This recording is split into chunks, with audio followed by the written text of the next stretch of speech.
wasn't enough to earn him victory, that was likely because the battle was 2-1. Yes, that man certainly was of that caliber. Question mark. Huh? Did you know Tatsuya, perhaps? I did, Lodora. Kondo personally served you in my world, too. Me? And, yes, you did say this Lodora possessed the same soul I do. Exactly. And even over there, Kondo fought for you, and died a noble death doing so. The emperor fell silent. He looked unsure what to say. The loss of such a faithful servant filled him with a deep sense of disappointment. Oh no, not Kondo. Minamoto stood there blankly, like he couldn't believe it. That was how exceptional a sword fighter Kondo was. Part of him had wondered if Kondo was alive after all, if he could serve as their final option against the Yoma. Being faced with the truth made him unsure what to do next. A pity. I was hoping that Kondo was alive. Jensei, Minamoto's teacher, retained his calm, detached demeanor, but on the inside, he was fighting hard to hide the sadness of losing that last little bit of hope. It was out of the question for a man in his position to act flustered, unsure what to do with himself. He kept himself disciplined, because he of all people had the greatest obligation to remain tranquil. Everybody believed what Vielgrind told them. It was a funny thing to think, but as she told them all about Kondo's final moments, they could just sense she wasn't lying. But as she spoke, Vielgrind also tried to gauge the strength of this current foe. If they could beat Kondo before his trip to our own world, then perhaps this tenio rank isn't all that strong at all. I'm fairly sure that they mean mystics when they say Yoma, but this sounds like it'd be no threat at all to me, but, I shouldn't let my guard down. I can't make judgments if I have no scale to work with, so let's wait and see how this works out. Vielgrind was extremely confident, like any all-powerful true dragon should be, but having been defeated by Rimuru had taught her how to be watchful as well. She thought it almost impossible that these Yoma would pose her any challenge, but she reserved her final judgment for when she had more information. To tell the truth, however, her estimations at this point in time were both right and wrong. The magicule concentration in this world was low, so there were no particularly powerful monsters residing in it. The Shinbutsu-class menaces were often monsters who happened to traverse here from some other world, and not even they could win against a force large enough to overwhelm them. Swordsmen or casters working in tandem had cut their numbers down to the point that one hardly saw them at all anymore. This meant monsters of that caliber couldn't survive long enough to build their magicule counts. The environment just wasn't conducive to the natural creation of strong monsters. At this point, Vielgrind, unlike Veldora, could maintain a steady cycle of magicules entirely within her own body. She didn't need to replenish them from the air, and they were never expelled from her body. That was a skill she'd learned as she traveled through all the diverse worlds she had seen. As a result, she wasn't paying attention to this world's magicule concentration, so she hadn't picked up on that fact yet. It was normally impossible, after all, to go back the way you'd come when traversing worlds. Even if you had an underworld gate handy, you'd still be limited by the size of the portal. Someone like Vielgrind, who could use her dimensional leap skill with no limitations, was a blatant exception to the laws of nature. Therefore, compared to the magicule-rich environment in which Vielgrind was born, the standards for strength in this world were quite low. She did not have to wait long to see this for herself. After this conference with the Emperor and his guard, Vielgrind had a general grasp of what was going on. The conquering Empire of Japan had no chance of staging a miraculous comeback. Before much longer, it'd fall into the hands of its invaders. All the world's leaders were aware of the truth, but they were helpless to stop the rampage of the people, and the military that represented them. So what is the enemy currently doing? The enemy's unified fleet, fresh from decimating the Imperial Navy Kondo belonged to, was currently an unknown, their movements a mystery. At least some of the Empire's ships should have survived, but all contact with them had been fully cut off.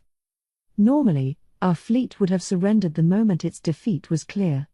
The news of that should have reached the homeland by now, but still, nothing. By my estimation, I think they might have been seized by the Yoma. Our enemy is not bound by the laws of humanity, though, so perhaps they did not accept our surrender. I am wondering about Kondo's phrasing as well. He described it as a takeover of their bodies, which indicates this Yoma can possess people from the inside. If so, we're unlikely to have any survivors. Personnel had been assigned to bring back intelligence, but there was virtually no contact from them. If every single sailor had been possessed by the Yoma, it would certainly explain this situation. They're in the Great South Sea, where there's no escape route. We've asked the other nations to try reaching out to them as well, but nothing. They'd have no reason to lie to us about that, so it seems fairly clear that our war power's been taken from us. It was just one possibility, but if true, it would be disastrous. Even the greatest swordsman in humanity hadn't been able to take on the enemy's leader, and their elite, well-trained military might have all just been sacrificed to the Yoma. They couldn't expect their military to retaliate going forward, and sending any further troops would likely just be more grist for the mill. So Jinsei and the others decided to focus fully on defending the imperial capital. All it'd do is buy us some time. You understand that, of course. Naturally.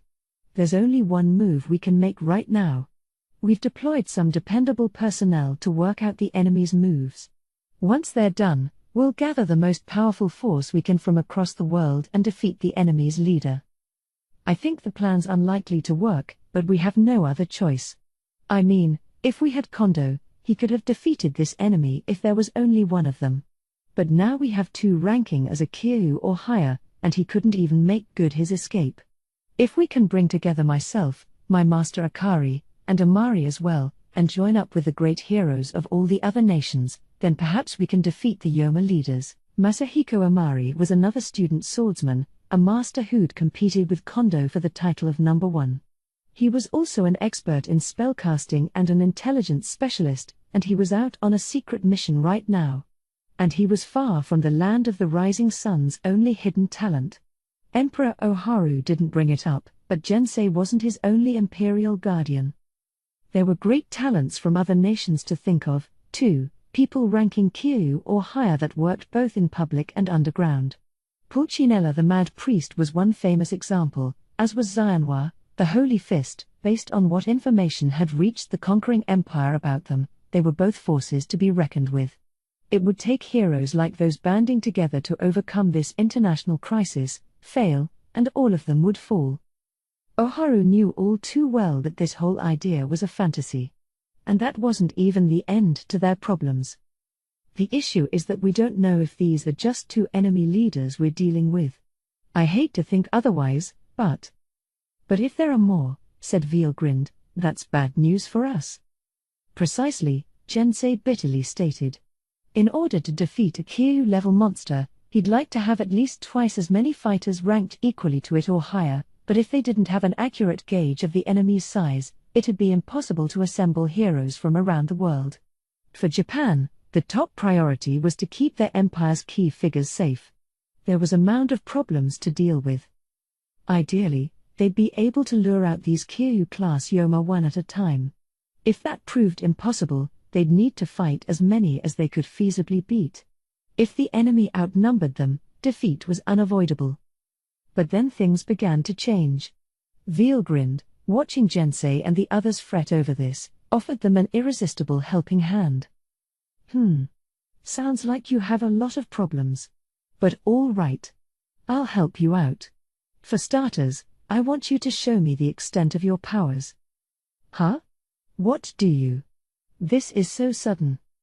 Well, we can't form a strategy if we don't even know our enemy, now can we? I want to know just how strong these Yoma are. What are you talking about? It's simple. Your name was Jinsei, right? If you were Kondo's teacher, you have to be at least as good as he was, I'm assuming. I only arrived on this world a moment ago, so I don't understand what counts as strong around here yet. So I'll start with you first, all right? Ah. Now I see. Yes, I would outclass Kondo in terms of ability. I have special moves I have yet to show anyone in public, along with powerful finishers only passed down among my style's originator and his pupils. But I will say that Kondo was unwaveringly strong in his convictions. His spirit was amazing, and his drive to win was far greater than you'd normally see. If I had fought a serious bout with him, luck would have been a major factor in the resulting outcome. So, long story short, they were pretty equal. Slight differences in power were too inconsequential to concern Veelgrind. She just wanted a yardstick to work with, so she decided to test him out at once. They moved over to a practice ground. Jensei had Minamoto leave them, as he couldn't show his student his most powerful of moves. The only outsider here was the Emperor. Veelgrind, unarmed, sized up Jensei. He had his beloved blade in his hand, but he began to feel concerned. His opponent's silk robe, while not restricting her movement, was clearly unfit for battle and unlikely to offer her any protection. The moves Jensei had could kill instantly if he put his heart into them. He didn't expect them to best Veelgrind, but he wondered if they might injure her. "I want to ask a question," he said, steeling his resolve. "My pardons if this sounds rude, but are you sure you'd like me to use a real sword? Because the very best of my style's moves could perhaps be a threat to you." Veelgrind understood he only said this out of concern for her. She could have ignored the question, but thought it better to relieve his mind a little. That way, she thought, he wouldn't hesitate to show off his full force. "How very kind of you. But don't worry. Your weapon, you called it an uchigatana, didn't you? It looks like a high-quality antique, but sadly, it won't work on me.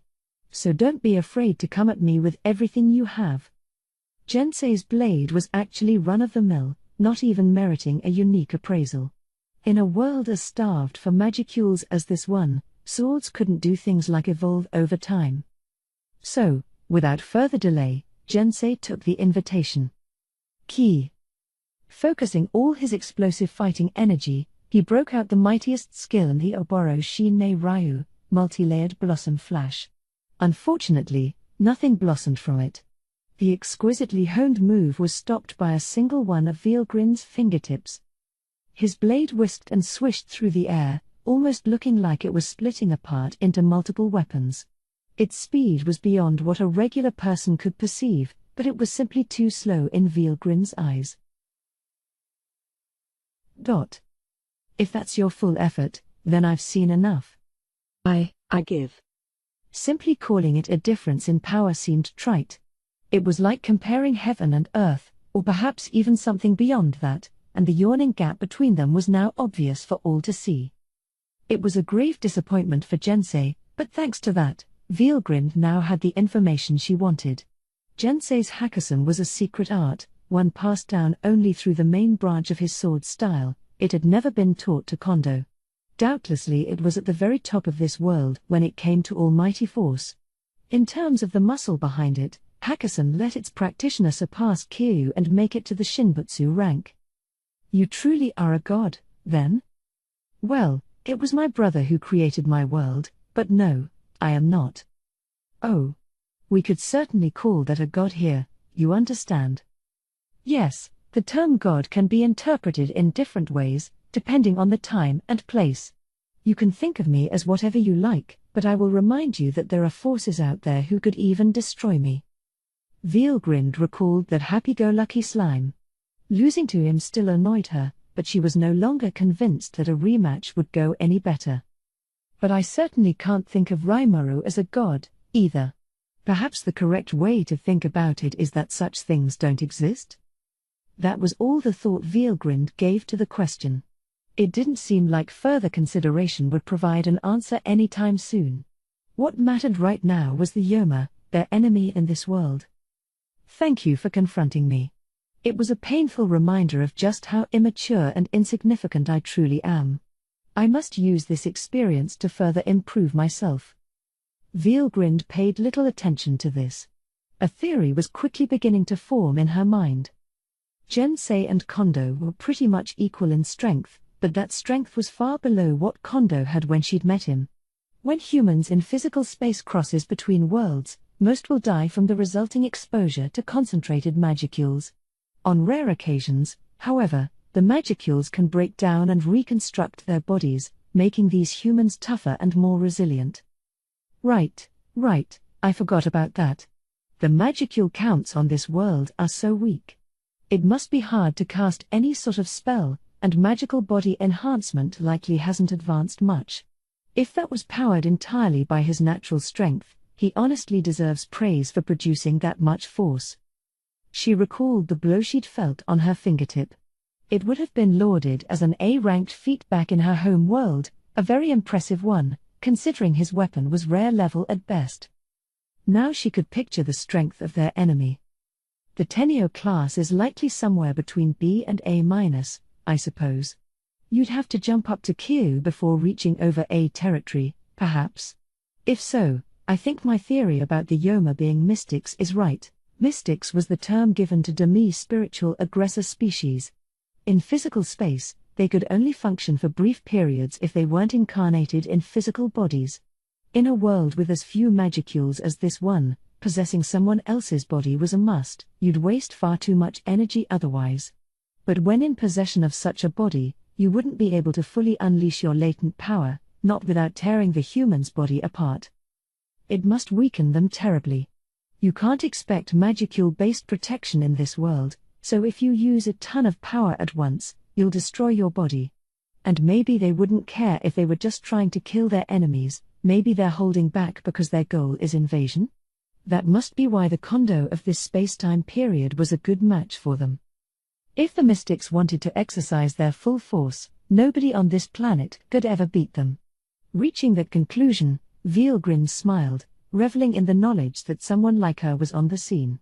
Even against Feldway, Lord of the Mystics, she was confident that she'd figure out a way to win, and there was little chance Feldway himself was involved with this invasion. And, in fact, it was exactly as Veilgrind predicted.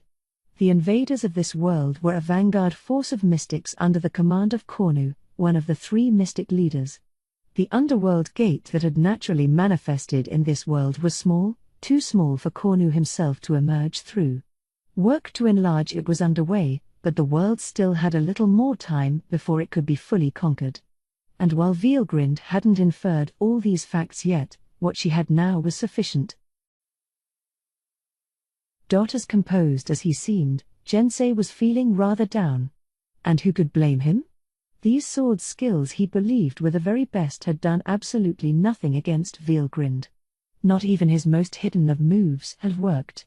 He intellectually knew she was a being from another dimension, but it was hard for his emotions to accept that.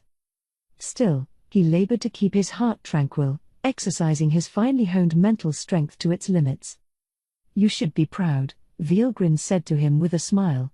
"There are hardly any magicules in this world, and you still attained that much strength.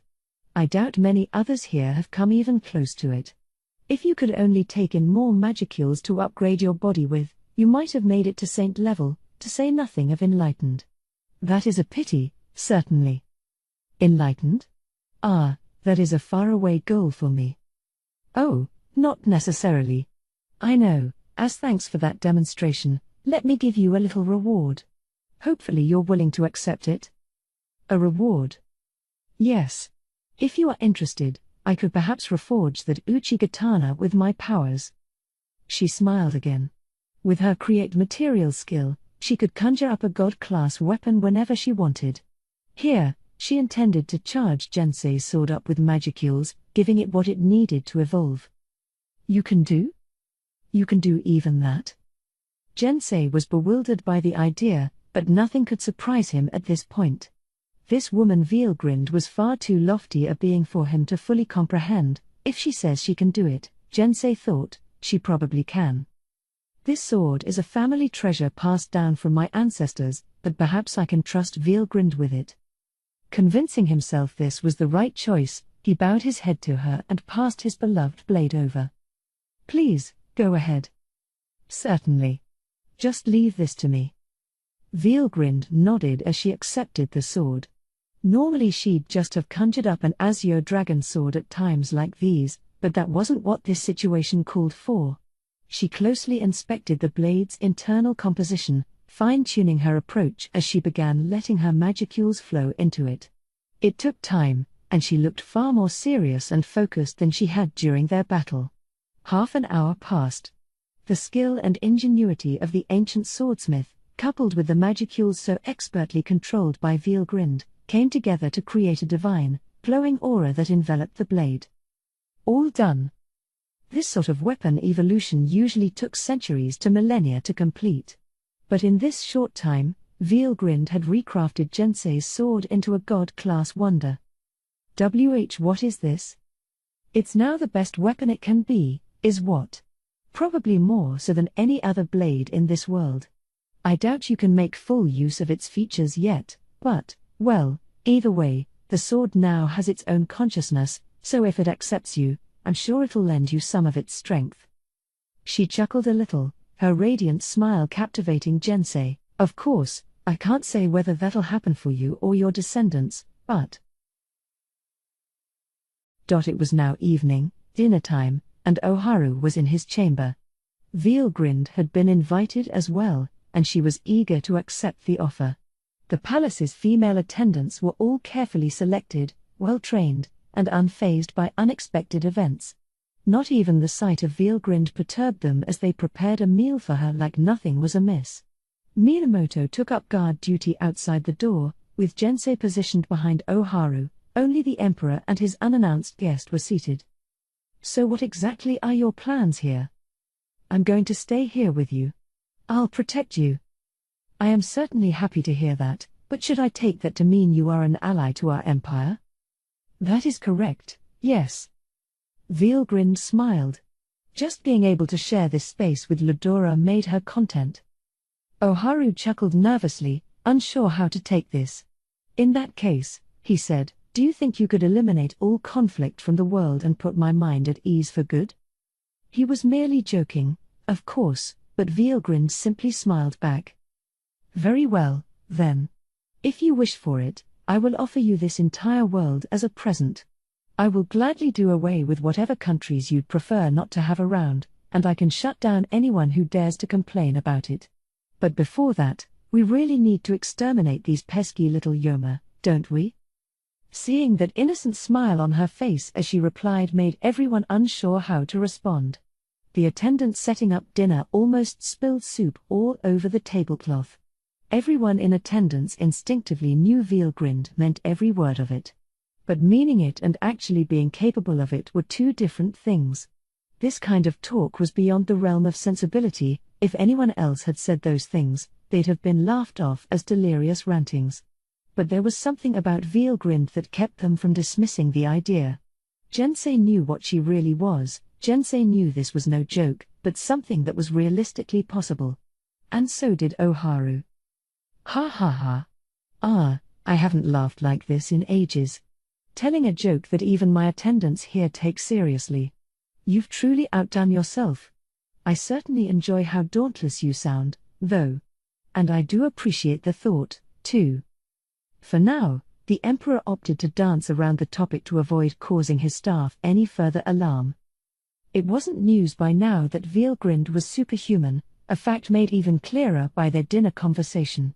She wasn't just physically strong, her thought processes were equally fearsome. Only then did Oharu come to realize that she really would do anything for him. If he ordered her to annihilate another country, Veelgrind would very likely carry it out. Concepts of good and evil were mere trifles for her, all that really mattered was Oharu's will. It made him feel more lost than he had at any previous point in his life. He was born as the first heir to the throne, never wanting for anything. He never had any freedom, either, but that, as he was taught from a very young age, was his obligation as a future leader. He had access to anything he needed, but was also forced to give up on the things he really wanted. Things like romance were a fantasy to him. He was wed to the daughter of one of the princes who supported him in the palace. It was mostly a contractual agreement, and he had no right to refuse it. As naturally intelligent as Oharu was, he realized by his teens that the only permanent thing in life is change. Everything is fleeting, the world is like a mirage. It's a good thing to pursue your dreams with all you have, as everything leaves you anyway, but if you choose not to resist fate, just going with the flow and tasting the little joys of daily life, that is just as beautiful a way to live. Oharu chose the latter. Even for an emperor with everything, the right to do what he wanted was an impossible luxury. That was the main reason Veilgrind came as such a surprise to him. She had so much freedom, nothing and nobody keeping her down, and yet she swore to serve no one but Oharu. Such a strange woman, or goddess, I suppose. Even if I'm nothing but a substitute for this Ludora person, feeling this honest sort of goodwill makes me feel so self-conscious, somehow. Oharu pondered these feelings as he enjoyed the most relaxing dinner he'd had in quite a while. The next morning, a conference was held in the Imperial headquarters. The main topic at hand, how to deal with Veilgrind.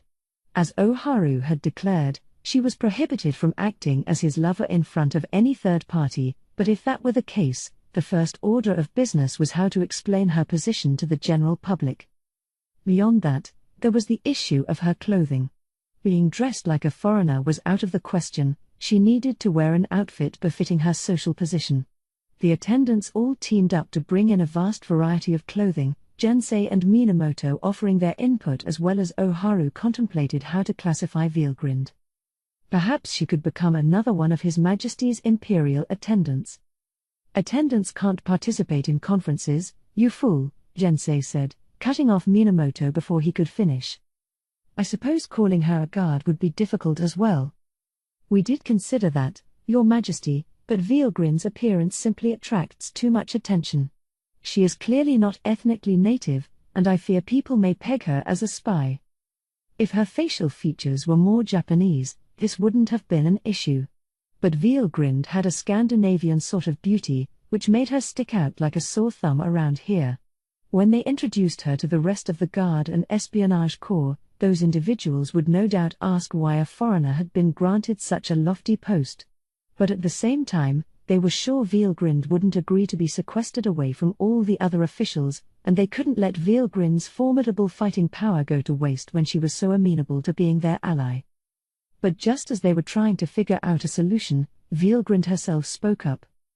Well, all right. I really don't like doing this much, and I certainly don't want to right now, but I'll change my outward appearance for you. Will something like this work? The next moment, Veilgrind began to transform. Her hair turned dark, as did her eyes, and her skin adopted a warmer shade, almost hinting at yellow, with a touch of red to it. Wowoo! You can even pull off a trick like that. Minamoto never saw it coming. Jensei, on the other hand, had assumed she could do that much all along.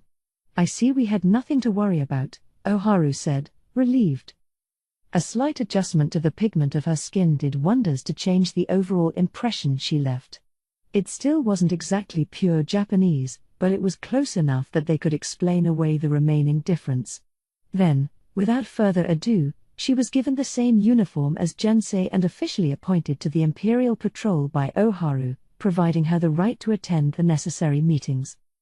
It is worth noting here that the Emperor had no fewer than 3 different organizations charged with guarding him.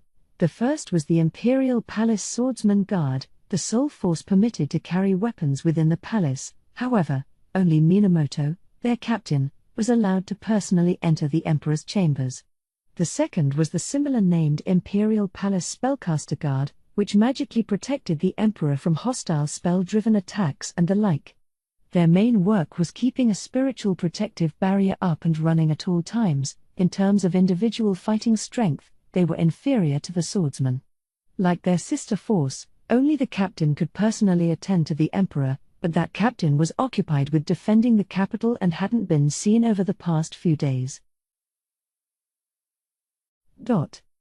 Finally, there was the Imperial Patrol, composed of the court guardians that generally operated individually.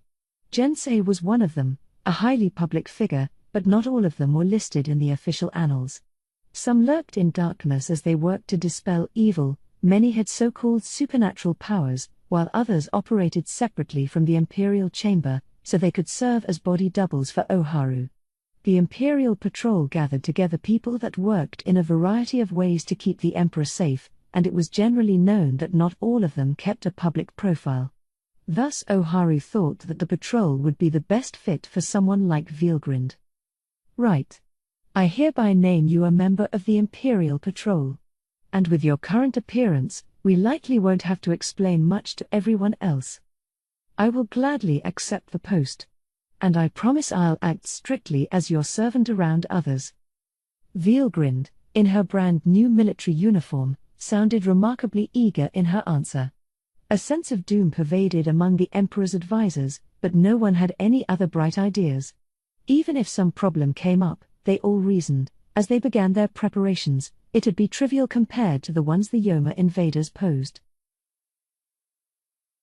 People began to gather in the Imperial HQ's meeting hall.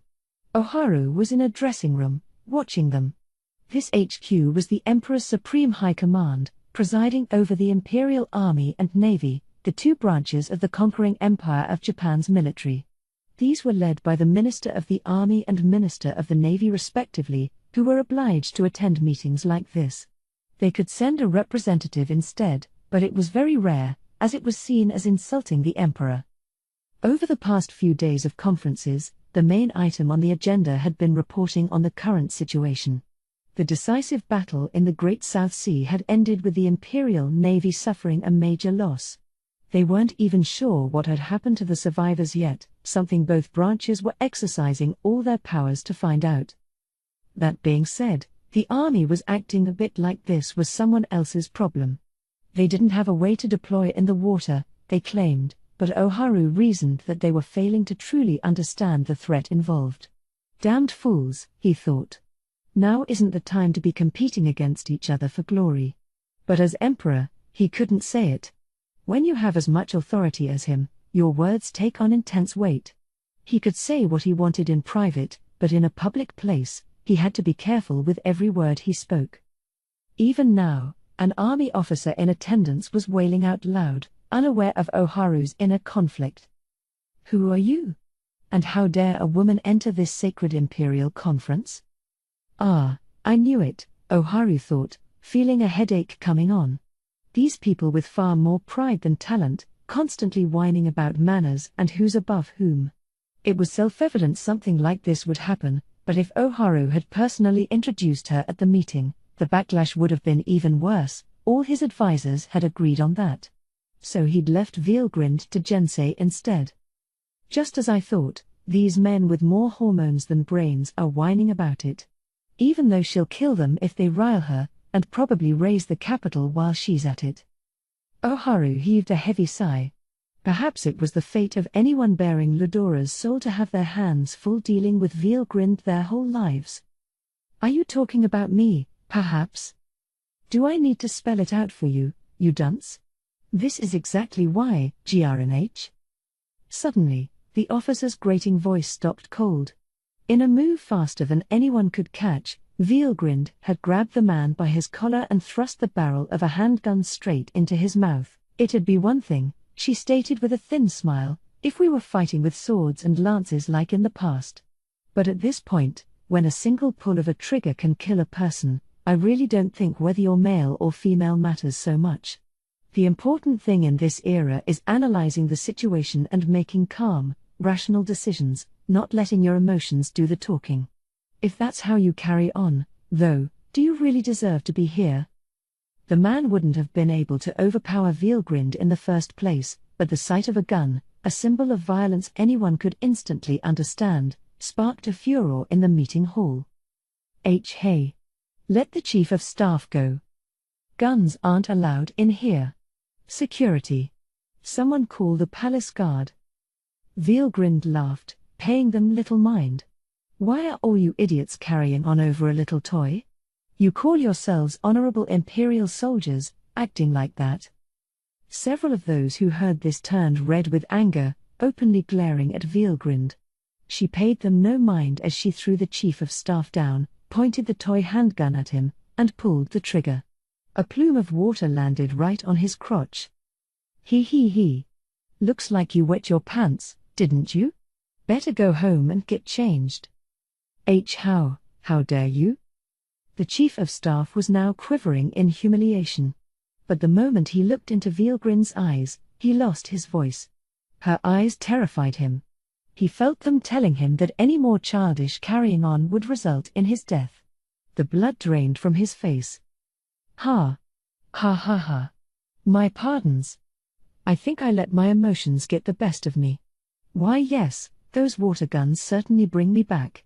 I feel like a child again. Much calmer. Oh? Well, that's good to hear. If you want to participate in this meeting, mind your manners a little more, would you? The Chief of Staff eagerly nodded. He was hot-tempered and a little arrogant by nature, but he was no idiot. He might have messed up their first encounter, but he would make sure never to repeat that mistake. If he started grousing at her again, the next sinister glare from her would likely give him a heart attack. All that mattered to Veelgrind was Ludora, and the thought of these talentless hacks serving him did nothing to please her. For now, at least, she would let the Chief of Staff go. Having a temper and discriminating against women wasn't enough to warrant eliminating him from existence. Hair. I've gotten kinder over time, haven't I? Perhaps because of all the things I've experienced. This was, to say the least, giving her too much credit. Being close to Ludora kept her in a good mood, and that's about all there was to it. If he hadn't been there, things would have turned out differently. Her life over the past long while had seen her jumping from world to world in search of soul fragments, but she wasn't guaranteed to find one at every destination she was thrown to. If none existed yet, it meant she had to wait several years or decades for the next incarnation of Ludora to be born. To Veelgrind, who saw her lover off at the end in every world she came to, this was akin to torture, and if anyone riled her then, their fate was as good as sealed. The Chief of Staff, in other words, had been lucky. Once the meeting hall settled down, the Minister of the Navy attempted to move on. Now, Akari, can I ask who this woman is? This minister, a naval general in his 50s, looked at Jensei with a careful eye. Ah yes, Jensei replied. I still haven't introduced her. This is a fellow guard of mine, and she received permission from His Majesty to participate in this imperial conference. Her name is... You may call me Ryu-O. It is a pleasure to be here. The name Veelgrind casually handed out, interrupting Jensei in the process, was Ryu-O. Ryu meant dragon, as befitted a true dragon like her, and O came from Ho, or Phoenix, the mystical creature that ruled over fire in this world. This, however, proved to be a major problem. Ryu-O. As in Dragon Phoenix? Using the character for dragon in your name. What an arrogant thing to do around His Majesty the Emperor. Or are you perhaps related to him in some way? Another furor in the meeting hall, just after the last one had subsided. It made Jensei roll his eyes. Is she doing that on purpose? No, it's not that. Veelgrind simply doesn't care at all about how matters work around here. We prepared that disguise for her, but we honestly should have thought of a name as well. He saw that as his mistake. And Oharu, in his waiting room, was sighing just as hard. In all his life, he had never experienced anyone causing him this much trouble. In a way, the sheer novelty entertained him. So he stepped into the meeting hall. We are facing a severe emergency. What is strange about myself revealing one of the cards I will play? He smiled at the attendees that noticed him. All of them were shortly bowing their heads. If these were the facts their leader laid out for them, they had no choice but to accept them. If they had any complaints, they certainly weren't about to voice them. So, with that stroke, Veelgrind's name in this world was Ryu-O. Let us begin. With those few words from Oharu, the Imperial Conference was underway. I will start with my report, said a man as he stood up. This was a naval intelligence officer, and while his briefings had changed little over the past several days, today offered more of a surprise. The enemy fleet has reportedly stopped at the port of Atlantis.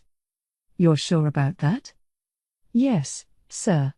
We received the report from our operatives on site, so it has been fully confirmed. Indeed, the chief military commander said. That's the largest military port out of all the resupply sites they have. But can we be sure this isn't some deception on their part? Quite true, added the naval minister. The Great South Sea is host to a number of archipelagos, after all. We've heard reports that Azeria has set up secret bases on some of them, but do we have any operatives working those areas? At the moment, replied the intelligence officer. We do not have people at all the many sites they have opened up. However, the size of the fleet that reached the Atlantis port matches the intelligence we had before their deployment, so I think it's safe to say there's no possibility of a detached fleet somewhere. We also have word that our Imperial Navy warships have been seized. I'm sure they want to take their time preparing this fleet so they can crush any further desire to keep fighting. The HQ was already aware of the Imperial Navy's massive defeat. Nobody was too shocked about that now, but the idea of so many Allied ships being in enemy hands made it hard for them to stay quiet. We're quite fortunate to know where our enemy is going, indeed. So, did any of our forces succeed in fleeing, emerging unscathed by the enemy? How could they? The Chief of Staff brusquely pointed out. If they did, they would have contacted us long ago. He was calmer now, as he'd said, and his observations were wholly accurate. The Chief of Staff is right. It is safe to assume that all of our surviving fleet has been captured by the enemy. TCH. The Army Minister sighed. It's like giving the enemy more war power to fight with. But what could we have done? Countered the Chief Commander. We were dealing with Yoma, a complete unknown of an enemy. Even if I were there, I'm sure it would have turned out the same way. Yes. My pardons. I had no intention of insulting the Navy when I said that. But it is honestly frustrating. Your apology is most certainly accepted. We're all just as frustrated about this. The tension in the meeting hall was oppressive. It was the greatest crisis the Empire had ever seen in its history. Their force, allegedly the strongest in the world, had been taken out of the war by the enemy fleet. Even worse, so many of their ships, including their newest and most technologically advanced, had fallen right into the enemy's hands. The danger was unprecedented, and filled everyone present with anxiety and concern. It was pointless to whine about it, but it was also only human to want to. The Chief Commander needed to behave more maturely, lest this meeting be thrown into further disarray. As the atmosphere simmered down a little, Oharu seized his chance to speak. Does that mean, he began, that our Imperial forces were taken prisoner? The question alarmed the naval attendees. These were valued soldiers, many of whom they knew personally. Of course they'd be worried about them. They were also important allies to the ground army, and their fate was a major issue impacting the military's entire future direction. In a normal war, international conventions would have guaranteed that prisoners would be kept safe and out of harm's way, but considering they were dealing with unknown invaders, that whole assumption could crumble. If things worked out like they always had, then fine, but if not. All eyes were on the intelligence officer. Well, what? Won't you answer us? According to eyewitnesses, the hesitant officer said after his superior snapped at him, the troops and officers of the Imperial Navy are manning the very ships that were captured. Some enemy troops were sighted among them, but only a very small number, and they weren't threatening our forces with guns or anything else. It was described as looking like our troops had changed sides in the war. Now everyone understood why the officer had been so hesitant. So did Oharu. It was unthinkable for their proud, courageous soldiers to have abandoned their duties that easily, much less defect en masse like this. How will we ever explain this to Kondo, and everyone else who risked their lives? Minamoto's low muttering echoed across the silent hall. Everyone there believed, prayed, really, that their men had had their minds taken over by the Yoma. And Veelgrind was quick to confirm it. He. Oh, quit being silly. All of you need to take a deep breath. None of your friends have betrayed you at all. Her statement, delivered with a nod and affirmative smile, provided hope for her audience. The circumstantial evidence they had been presented with made all the naval officers fear that their friends really had betrayed them, but Veelgrind gave them a ray of light to cling to. Ryo, what do you mean by that? The naval minister asked the question on everyone's mind. It's simple, Veelgrind cheerfully replied. I believe the Yoma have the ability to possess people. They've only just appeared in this world, and they can't have much power to wield at all, so instead they'll build it bit by bit via taking over people's bodies. They don't have much supply of the magicules that drive their power, though, so I think it'll take a long while for your friends to be completely assimilated. Hope now reigned across the room. Ah, so they are being controlled against their will. If the process takes time to complete, does that mean we can still rescue them? How dare they make a mockery of our fighting men? Damned Yoma. We must be sure we defeat them all. We have to stage a rescue operation at... Wait. It's not that simple. The hall was raucous once more. Everyone was already taking Veilgrind at her word. Some of the audience wondered why this woman knew so much about their foes, but if she was some manner of trump card played by the Emperor at this vital moment, perhaps it was only natural she did. So the call was made for a rescue, but everyone quickly settled back down when they recalled how difficult an operation that would be. The conquering empire had just staged a battle that could potentially decide the fate of their homeland, and they'd been routed. A rescue that'd work under the current circumstances was hard to picture. First, there simply weren't enough ships of war left in the empire. They had lost 6 carriers, 4 battleships, 4 heavy cruisers, 2 light cruisers, and 18 destroyers. Even if all the remaining ships in the fleet could be cobbled together quickly enough, it wouldn't amount to even half of those figures. And even if they had all of them running at once, it'd add up to a single fleet at best. Send them on the rescue mission, and it'd cripple homeland defense. But all the world's leaders are aware of what's going on. Couldn't we forge a secret truce and band together to focus on the Yoma? Yes, everybody knows that's what should be done. But their militaries are all off the rails. It's impossible. It's terrible to see how weak-minded other nations are, but we're hardly any better, are we? We don't even have a full grasp of what our ground forces are up to in Chinese lands. And we've just lost a decisive number of them.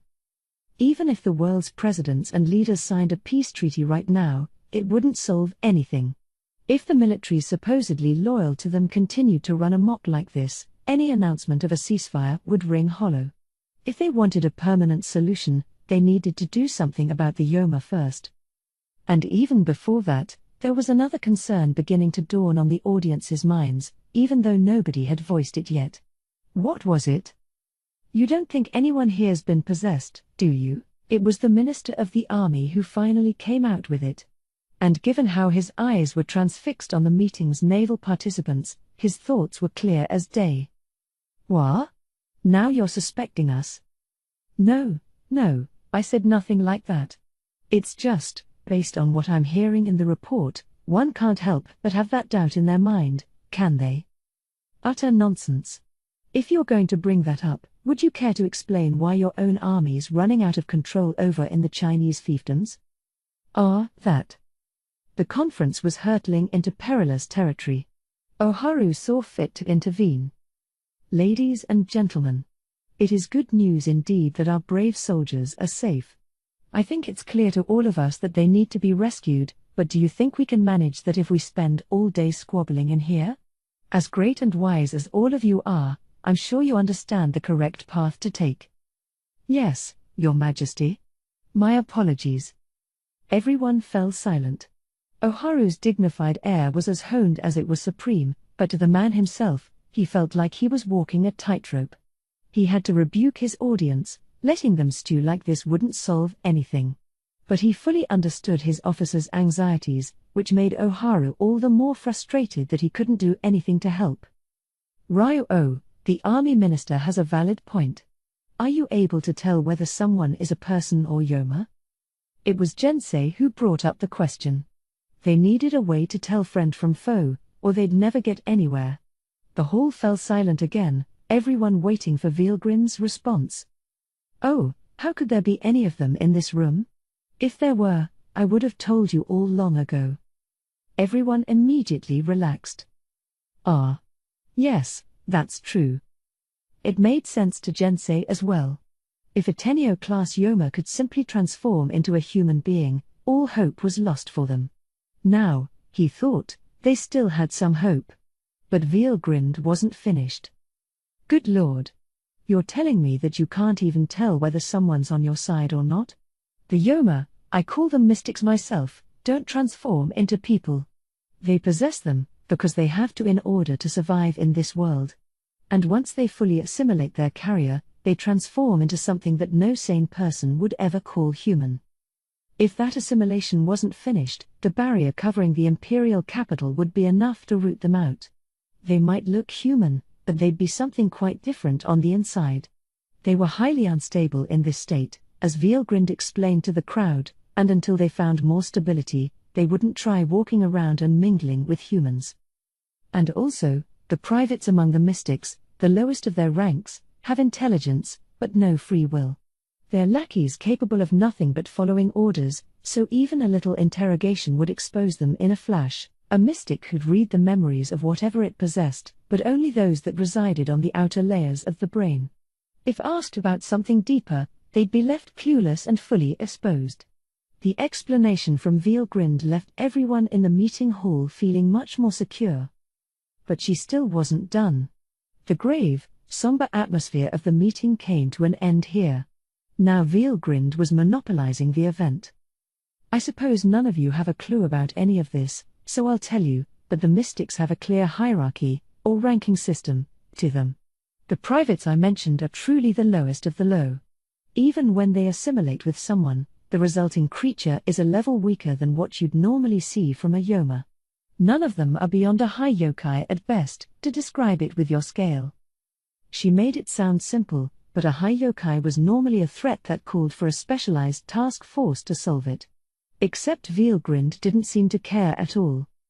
But Ryo, if one of these so-called privates did complete an assimilation, could they advance into the Tenyo class? Well, aren't you a smart kid?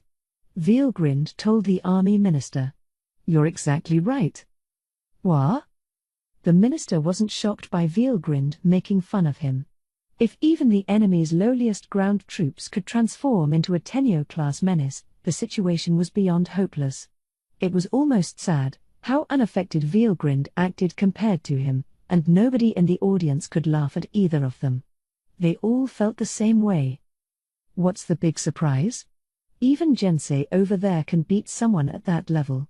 The commanders leading these privates might give him more of a challenge, but they wouldn't be insurmountable for him. These commanders, the higher ranked among the lower classes of mystics, would rate an A rank in other worlds, but until their bodily assimilation was complete, they could only unleash power equivalent to just over a B once the process was done, though, and they became a Kyu-class creature. Fighting them would be tough. Tough, yes, but Vielgrind thought Jensei could beat them.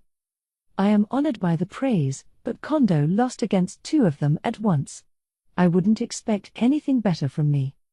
You really need to stop acting so timid, you know. Kondo stuck to his convictions until the very end. Only then did Jensei realize how faint-hearted he was acting. That, and how narrow-minded. He could palpably sense a certain warmth to the sword by his waist. It roused him, restoring his confidence. Yes. You're right. Being too timid can cost you battles you could have won. Doesn't it, though? Not that we'd lose if you fell down that trap. Not while I'm here. So Vielgrind wasted no time kicking Jensei's resolve to the curb. Now the Imperial Conference was taking quite a different turn. So mystics grow stronger the more high-level they are, but it'll be hard for them to manifest themselves in this world if they have too much energy. I think it's likely that the toughest ones here right now are the generals, the lower ranks of the high classes. And that means we. Wait a minute. What's wrong? Vielgrind asked, miffed at being interrupted. If Oharu hadn't been right in front of her, she likely wouldn't have let this affront slide. You speak of ranks among these mystics, but should we interpret these to mean the same thing as our military ranks? I'm sorry, are you doubting my linguistic competence? No, that wasn't my intention. I was just wondering if there are, for example, other staff officers between the commanders and generals. The Minister of the Navy was asking this question, and everyone else was just as curious about the answer. The faceless crowds that Vielgrind didn't see as worthy of her attention were life-threatening menaces to the people of this world. If Jensei would struggle against a commander, would that place them at Kyu level? That seems valid to me. I believe those were the ones who defeated Kondo. Then how strong would their generals be? A high-level Kyu might just make it into the Shinbutsu class, the point of divinity, impossible for any mortal to defeat. If that's who was attacking them, all resistance was futile. Everyone's faces grew pale as the truth dawned on them. Is there a chance, then, that Kondo lost to these generals, perhaps? Maybe, but I don't care. It doesn't matter anyway. Exactly who had lost to whom wasn't a priority for Veilgrind. All that mattered was that her side had lost. Oh, right, I just remembered something else. There are only two ways for mystics to reach this world. Either they come through an underworld gate, or they're summoned by a superior class of mystic. I doubt there are any gates in the sea, so I think we're dealing with summons here. One general could probably summon 10,000 of them or so, I think. Veilgrind made it sound so casual, but to her audience, the information was devastating. They all fell silent, just staring at her, because they couldn't do anything else. But you think you can, beat them, Ryo-o? The naval minister asked. That was the last hope for them all. He almost wanted to laugh, because he knew how ridiculous a question it was. An individual general would be enough to wipe out mankind, and if it had an entire army working for it, there was nothing to be done. No matter how powerful this woman calling herself Ryo-o was, she couldn't take on an entire army alone. Because we're dealing with a divine force with powers beyond our imagination, aren't we? And the idea of man beating God is something you only see in mythology. All we can do is pray the world isn't destroyed, can't we? The chief commander and the ministers all felt the same way. Veilgrind just snorted at them. You all really are a bunch of sillies, aren't you? The only mystic who could beat me, and even then only maybe, is Feldway, their king. Not that I'd go in expecting to lose, and I doubt he could manifest himself here anyway. Why did she know the name of the enemy's king? The questions never stopped coming, but no one was brave enough to point it out. Given what they knew about this woman, nothing seemed strange any longer. But there was one thing they needed to confirm. I certainly would never doubt your strength, Ryo-o. That's why I wanted to ask you. It was finally the Commissioner of Education who drummed up the courage to speak, after having remained silent this whole conference. He was one of the 3 chief directors of the army, often playing a mediator figure whenever meetings like this fell out of order. Veilgrind looked at him. What is it? Our nation is on the verge of total collapse. I was wondering if you would, step up to take on this foe? No. I've only got one body, you know. That was a lie. With her parallel existence skill, she could easily protect the Emperor while engaging his enemies. But there was no reason to tell anyone that. She was appointed a court guardian, and that meant she was dedicated to protecting the Emperor. She had been given that role as a way to gauge the response to her presence. Relying on someone else to swoop in and save you would stifle all future growth. Any country acting that way was doomed to fail sooner or later. It'd just be a matter of time. Veilgrind was a caring person, and she hadn't abandoned this country or mankind in general. Velzard wouldn't have bothered keeping such weak-spirited creatures alive. Veilgrind wanted to take care of everything here until Ludora died, but what happened after that didn't matter to her, or at least, that would have been her thought process before she'd embarked on this journey. Now, though, she had gained a broader perspective, another change brought about by meeting and interacting with Rimuru. What mattered to Veilgrind now was protecting Ludora, the people he loved, and the bloodlines they kept passing down over time. So, with each cycle, she took pains to ensure the people she left behind after she departed weren't totally helpless. It was hard news to give, but she was declaring to the audience here that she wouldn't move at all for them. But don't you worry. I promise you that I will keep His Majesty protected, so you guys just try as hard as you can, all right? In other words, prove you've got some guts in you. Now that they knew the enemy's strength, the conference moved on to their future measures. With Veilgrind's cooperation, the Emperor's safety was assured. The officers in this meeting, being no fools, understood what she was saying between the lines. They would all try figuring out what to do themselves, not asking her for any more than that. I want you to keep a careful eye on the enemy fleet's movements. Understood. I will redouble our efforts to ensure we don't lose sight of them. How much time do we have until the Yoma fully complete the takeover of their hosts? Well, if they had a lot of magicules, it wouldn't even take a week, but over here, I'd assume a good couple of months. Given her Ludora-appointed post, Veilgrind was obliged to truthfully answer the questions presented to her, not hiding anything. It helped the conference reach a valid consensus instead of flailing around for ideas. I imagine the enemy fleet will need at least a month before they can finish the resupplying and repairs required to leave port. Given how the timelines match up, is it safe to assume they'll go on the move 1 month from now? You think so? It may take time for them to reorganize the crews they captured, but the Azerian and Chinese fleets currently in operation could go out to battle right now once they're refueled, couldn't they? If that's all they need, it's a bit under 2 weeks from Atlantis to our empire. They might be hampered by weather, but... No, they won't. Being able to control weather conditions is a given. You can assume they'll travel at maximum speed for us. Right. By this point, the officers were beginning to grasp Veilgrind's personality. She was incredibly pompous with them, but also very helpful and caring, in her own way. She gave honest answers to their questions, offering advice as well. If they could work out just how far she was willing to go for them, they could avoid stoking her ire. Really, she was a valuable ally, and the more astute in the audience showered her with questions, trying to make the best use of what they had. Thanks to that, a basic plan of action was in place before much longer. Ahem. We could try to meet the enemy on our homeland, but then we wouldn't be able to help our brave allies being held against their will. We need to go out there and defeat the enemy leaders ourselves. Quite true.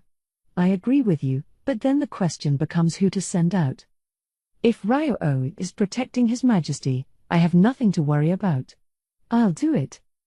Akari, if you'll join the effort, we couldn't ask for much better. Allow everyone in the Swordsman Guard to join him. We would be honored to have you, Minamoto. It looked like they had their basic plan formulated. But Veilgrind once again cut into the conversation. Are you people serious? Or just suicidal? How do you mean? The army minister looked at her, eyes aglow. He was hoping she might join in after all, but that was too wishful a thought. I appreciate your drive to do this all by yourselves, but that won't be enough. You're facing a large, powerful enemy, so you need to exercise all the force available. Most people there had no clue what she was talking about. But some had already arrived at the answer, the chief of army staff among them. Are you saying our nation alone won't cut it? This surprised Veilgrind a bit. He'd been the first man to try picking a fight with her, so she'd assumed he was a lot more careless than that. Good thing I didn't give up on him from the jump, she thought as she nodded. Certainly, the naval chief of staff added, now is no time for countries to be fighting each other in the face of this worldwide crisis. All of us here understand that, but as we went over earlier, militaries are going out of control worldwide. It's frustrating.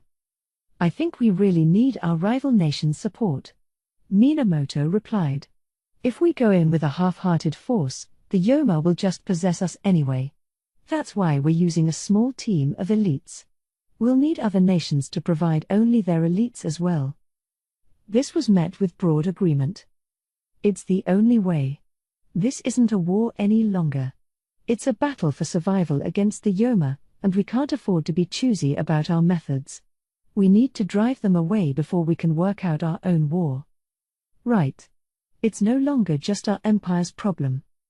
Indeed. We need to reach out and get everyone on the same page. There was no other approach to take, such was the feedback they gave. Good job. You're all weak, so you need to use your heads more. Veilgrind, hearing that, gave them a satisfied smile. But to the bureaucrats in the room, the idea was preposterous. Wait just 1 minute. I'm sure every world leader knows that things can't stand as they are. But I just don't think they'd all suddenly want to reach out and join hands. Yes, that would be asking a lot. If we suddenly came out and proposed an armistice, nobody's going to give their immediate approval. I'm sure we would turn down similar offers. This was sensible. If something were to happen during this armistice, it could send everything tumbling down. For any truce to stick, the involved nations needed to rein in their militaries. And that was far from the only issue, either. Would the citizens ever go for it? What if some nation took advantage of this to hatch some sort of scheme? Once you started suspecting your fellow man, there was never any end to it, and while some cautioned against being paralyzed by too much doubt, they needed to address these concerns before they could ever hope for everyone to come together. As things currently stood, building a united front seemed beyond possible, but Veilgrind just smiled at them. So you're just going to give up without even trying? Well, if so, that's fine with me. I'll protect His Majesty anyway, and the capital he rules over. It was clearly meant to provoke. The diplomatic officer in the room had no defense. All right. Fine. In that case, I will begin to make contacts. Let's try to be as sincere as possible and at least set up an opportunity to discuss matters. He was almost rebelling against Veilgrind. But that was the whole reason she'd phrased it that way. And it had worked. We need to, yes. We're all going down otherwise. We may go down anyway, but I'd at least like to show a little backbone here, yes. Right, exactly. Even if we lose, we have to resist with everything we've got, or I'll never forgive myself. I feel bad for our citizens, though. And my family. We need to deal with it. We're fighting the Yoma, not a nation we can forge a peace treaty with. It's a battle for survival of the species, and if we lose, our nation's history is over. We must do everything we can right now, or we all have to live with the regret afterward. Now all the officers were worked up, ready to do whatever it took, and Veilgrind couldn't have been happier. There you go. You need to start taking action and stop debating whether it's possible. Besides, if you mess it up, I'll figure something out for you all. She smiled a bit, keeping that piece of knowledge to herself as everyone else worked out what to do. So began the final resistance of the Empire. Atlantis was the smallest of the land masses that formed the United States of Azeria. Located on the far east side of the nation, it had a tropical rainforest climate, with thick jungle taking up most of its square footage, but that wasn't all that made it unique. It also had a metal-producing mine and an oil field, and these bountiful assets buried in the ground had turned Atlantis into the largest military base in Azerian territory. That was the beginning of the tragedy. There had once been some ancient ruins near the military base, but they'd had the misfortune of having an underworld gate to another world open up right over them. Long ago, the indigenous people of this land had conducted a ritual, a ceremony meant to help them communicate with the gods. It had created a slight rift in space-time, and the mystics that discovered it had stepped up to craft a stable underworld gate from it. These mystics possessed the locals, using them to welcome in the Azerians, and now they had seized the base the Azerians had built, using it as a beachhead for their own invasion. A man in khaki camouflage was commanding a large, racially diverse crowd of people. His black hair was brushed back, his eyes squinted and cold, and there was a glint of intellectual drive behind his glasses. This was actually a former aide of Cornu's from back when they were in the heavenly realms. He had been a cherub, in the service of the angels, before he'd undergone an evolution into a mystic. He had no name, but called himself Masahiko Amari, which was the name of the man whose body he'd taken over when he'd appeared in this world. Some of the three mystic leaders bestowed names on those who served them, but Cornu didn't value his bonds with his own team enough to bother. Race didn't matter much to the mystics, but Masahiko Amari was Japanese.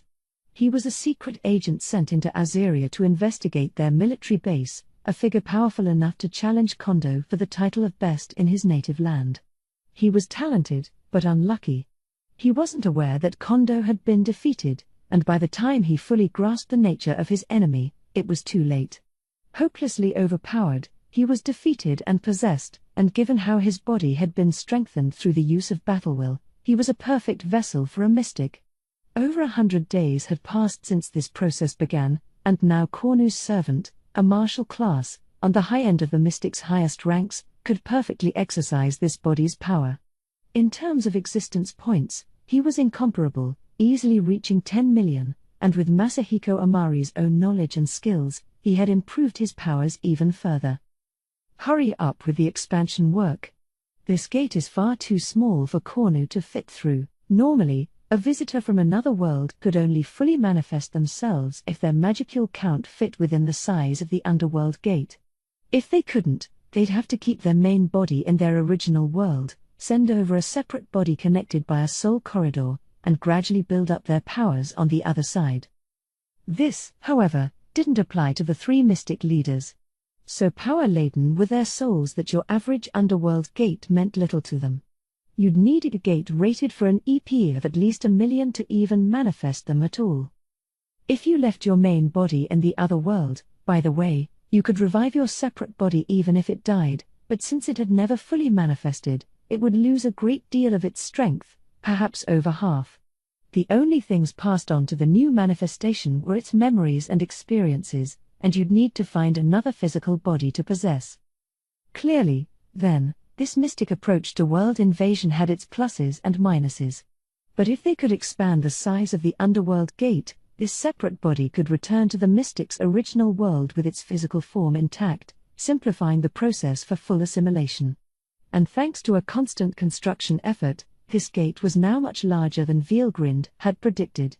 Its EP rating was at around 100,000, allowing mystics at the staff officer level to fully manifest themselves without any problems. Prisoners were lined up in front of this gate, their minds fully dominated, and one by one, they were possessed by Yoma. Taking on physical forms this way had one key advantage for the mystics: it let them seize the name granted to the body they took. As half-spiritual life forms, they were inherently unstable, but taking on a physical body and name allowed them to establish a clear, unbreakable sense of self. The influx of knowledge they gained from the jump would turn them into decently useful pawns in war, even for the low-ranked privates among them. I'm not sure there's that much need for urgency, Mr. Amari. Everything's going according to plan. We've thoroughly investigated the war-waging power of this planet, but there is hardly anyone that would pose a threat to us. Amari was being advised by David Reagan, who was possessed by a general-class mystic, almost as powerful as potential demon lords. Like Amari, he had fully completed his physical manifestation, giving him an EP north of 600,000. It was little wonder Kondo couldn't beat him. "Come on," protested Li Jinlong alongside him. "How many times do I have to remind you? We still have Xianhua, the Holy Fist, on our side. And in my memories, at least, that girl could defeat our staff officers easily." By staff officer, he was referring to upper middle-ranked mystics. In other worlds that would have made them as powerful as demon lord seeds. They had leadership roles here, overseeing regiments of 1,000 or so and playing a key part of the invasion. Unlike the lower ranks, they were too powerful to trifle with, and losing any of them would put a major dent in their operations. Lee was right to be concerned, but David just chuckled. "Oh, we're fine. Pulcinella's been sent over to deal with her. Xianhua isn't even a threat to us." It was a surprise to Lee, but one that made him smirk. Pulcinella, the mad priest, the great, powerful hope of all mankind, had been traveling the world, investigating the vision he'd had earlier. He had wound up waging an intensive fight with the Yoma, but had been sadly defeated and taken over. Also another martial-level mystic like Masahiko Amari's could be installed. Now the tragedy was complete.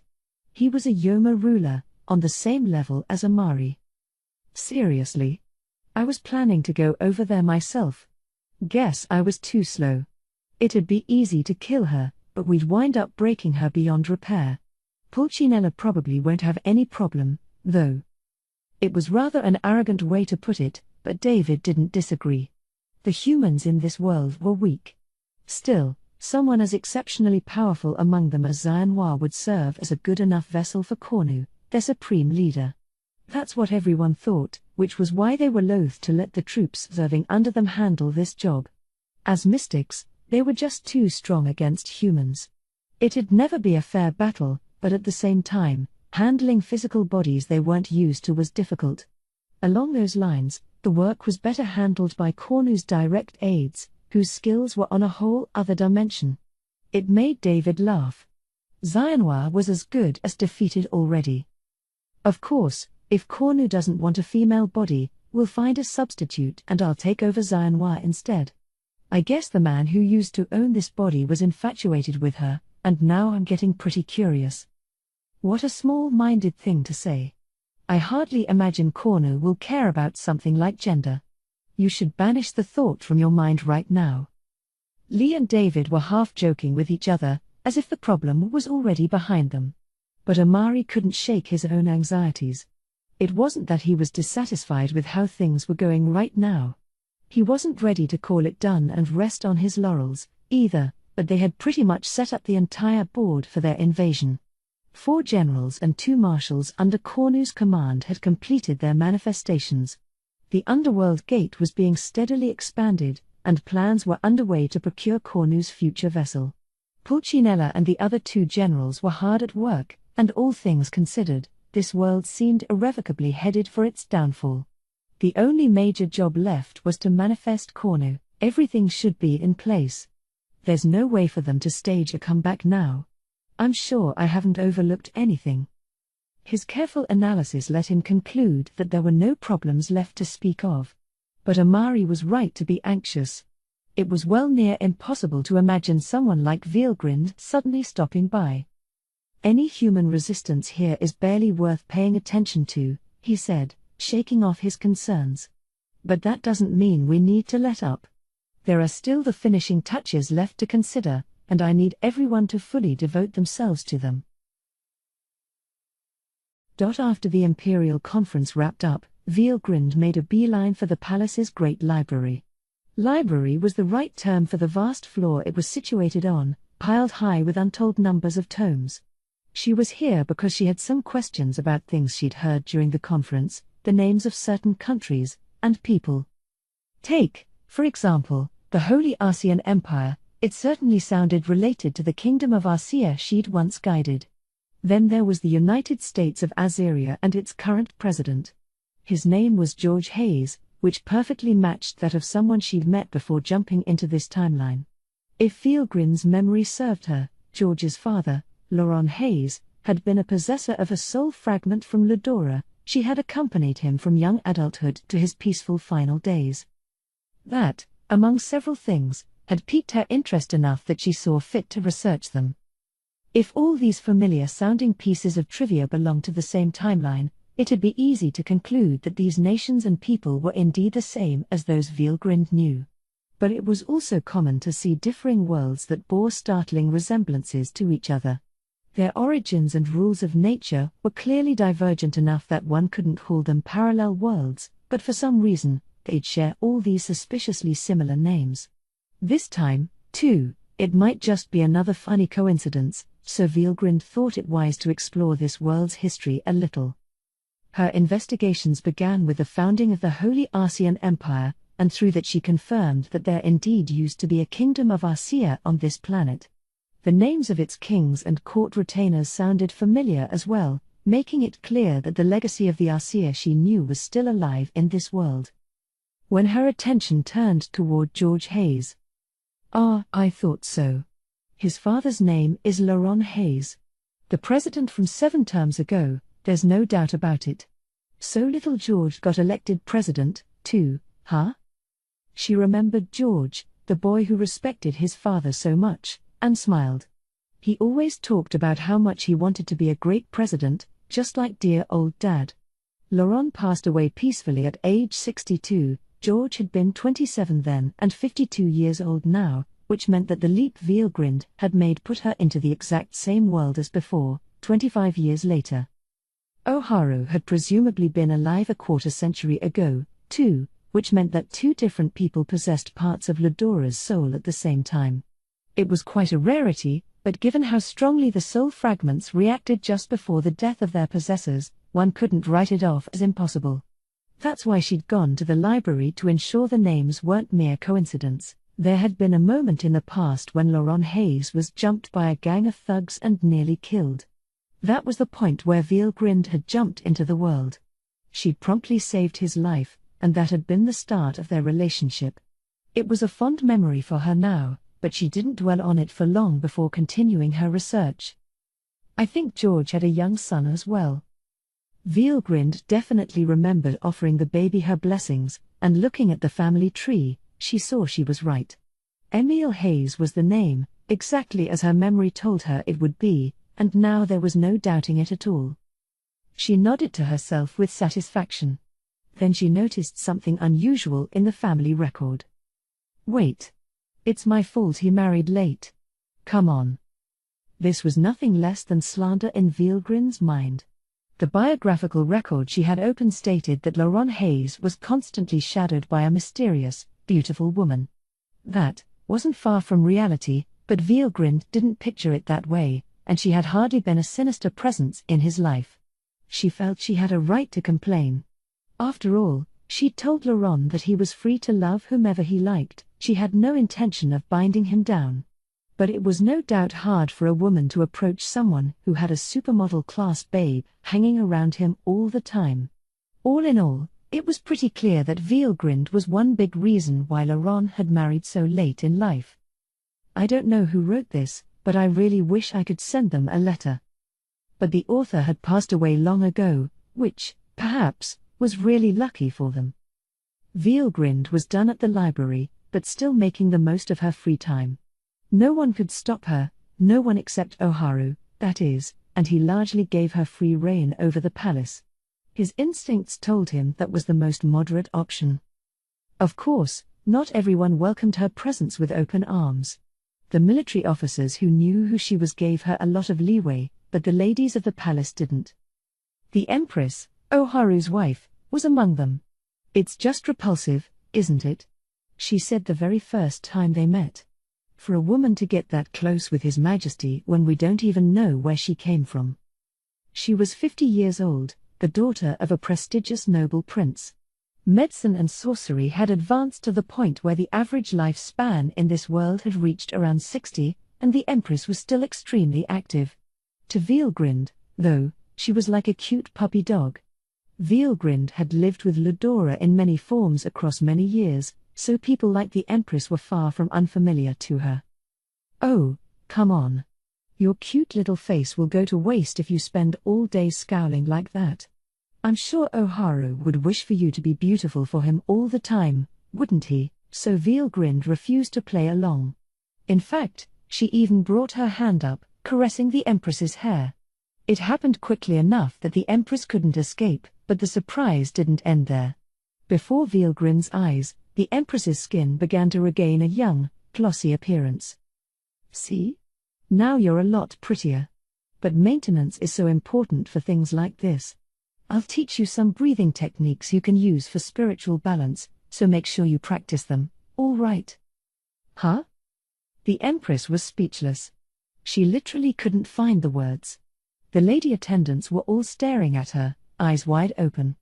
They had just witnessed the Empress fully regaining the beauty from her past. Anyone would have been just as surprised.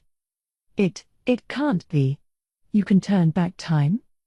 Veelgrind laughed. "No, not turn back time. All I did was energize her skin cells to make her look prettier. She hasn't changed species or anything, and she's still just as mortal as before. Everyone has a limited lifespan," she explained, "and using spiritual energy to give her skin cells this jolt wouldn't lengthen her life." But Veelgrind didn't quite have it right. It might have been little more than a blip to her, but she had extended the Empress's life. Her body was healthier now, capable of fighting off most illnesses. Her digestion had improved, giving her almost perfect anti-aging traits. It would ultimately grant her over double her potential lifespan, and if she kept up the breathing methods Veelgrind taught her, she'd be able to make the most of all those years. "I think I may have been mistaken about you, Ryo-O." Never one to look a gift horse in the mouth, she instantly became a fan of Veelgrind, as did her attendants. "Me too." "Yes, so was I." "Yes, so please, I would love it if you could teach me this breathing technique as well." None of them were going to turn down some free youth, either. Veelgrind was now a few days into her stay in this world, teaching the palace ladies how to meditate, enjoying high tea, and living a truly elegant life. The military, on the other hand, was busy. Talks with the administrations of all the other countries were proceeding slowly at best. There was still no sign they could arrange an international summit anytime soon, and without any progress to report, Oharu hadn't presided over any new imperial conferences. Pointless meetings just took up time. It was better for them to devote their efforts to something constructive. Oharu agreed with that idea, and Veilgrind wasn't about to object. But she was growing unhappy. She was losing valuable time. Even now, the Yoma were likely working on their preparations. If they didn't hurry, figuring out how to hold a summit would be the least of their worries. It'd force Veilgrind to take center stage and fight before humanity could come together to fend for itself. And, that's fine and all. But if that's how it shakes out, me shooing away the mystics isn't going to end this war. The thought depressed Veilgrind. Everything would become so needlessly complicated in that scenario. So she decided to lend a bit of a hand. In the end, she really did like being helpful, despite it all.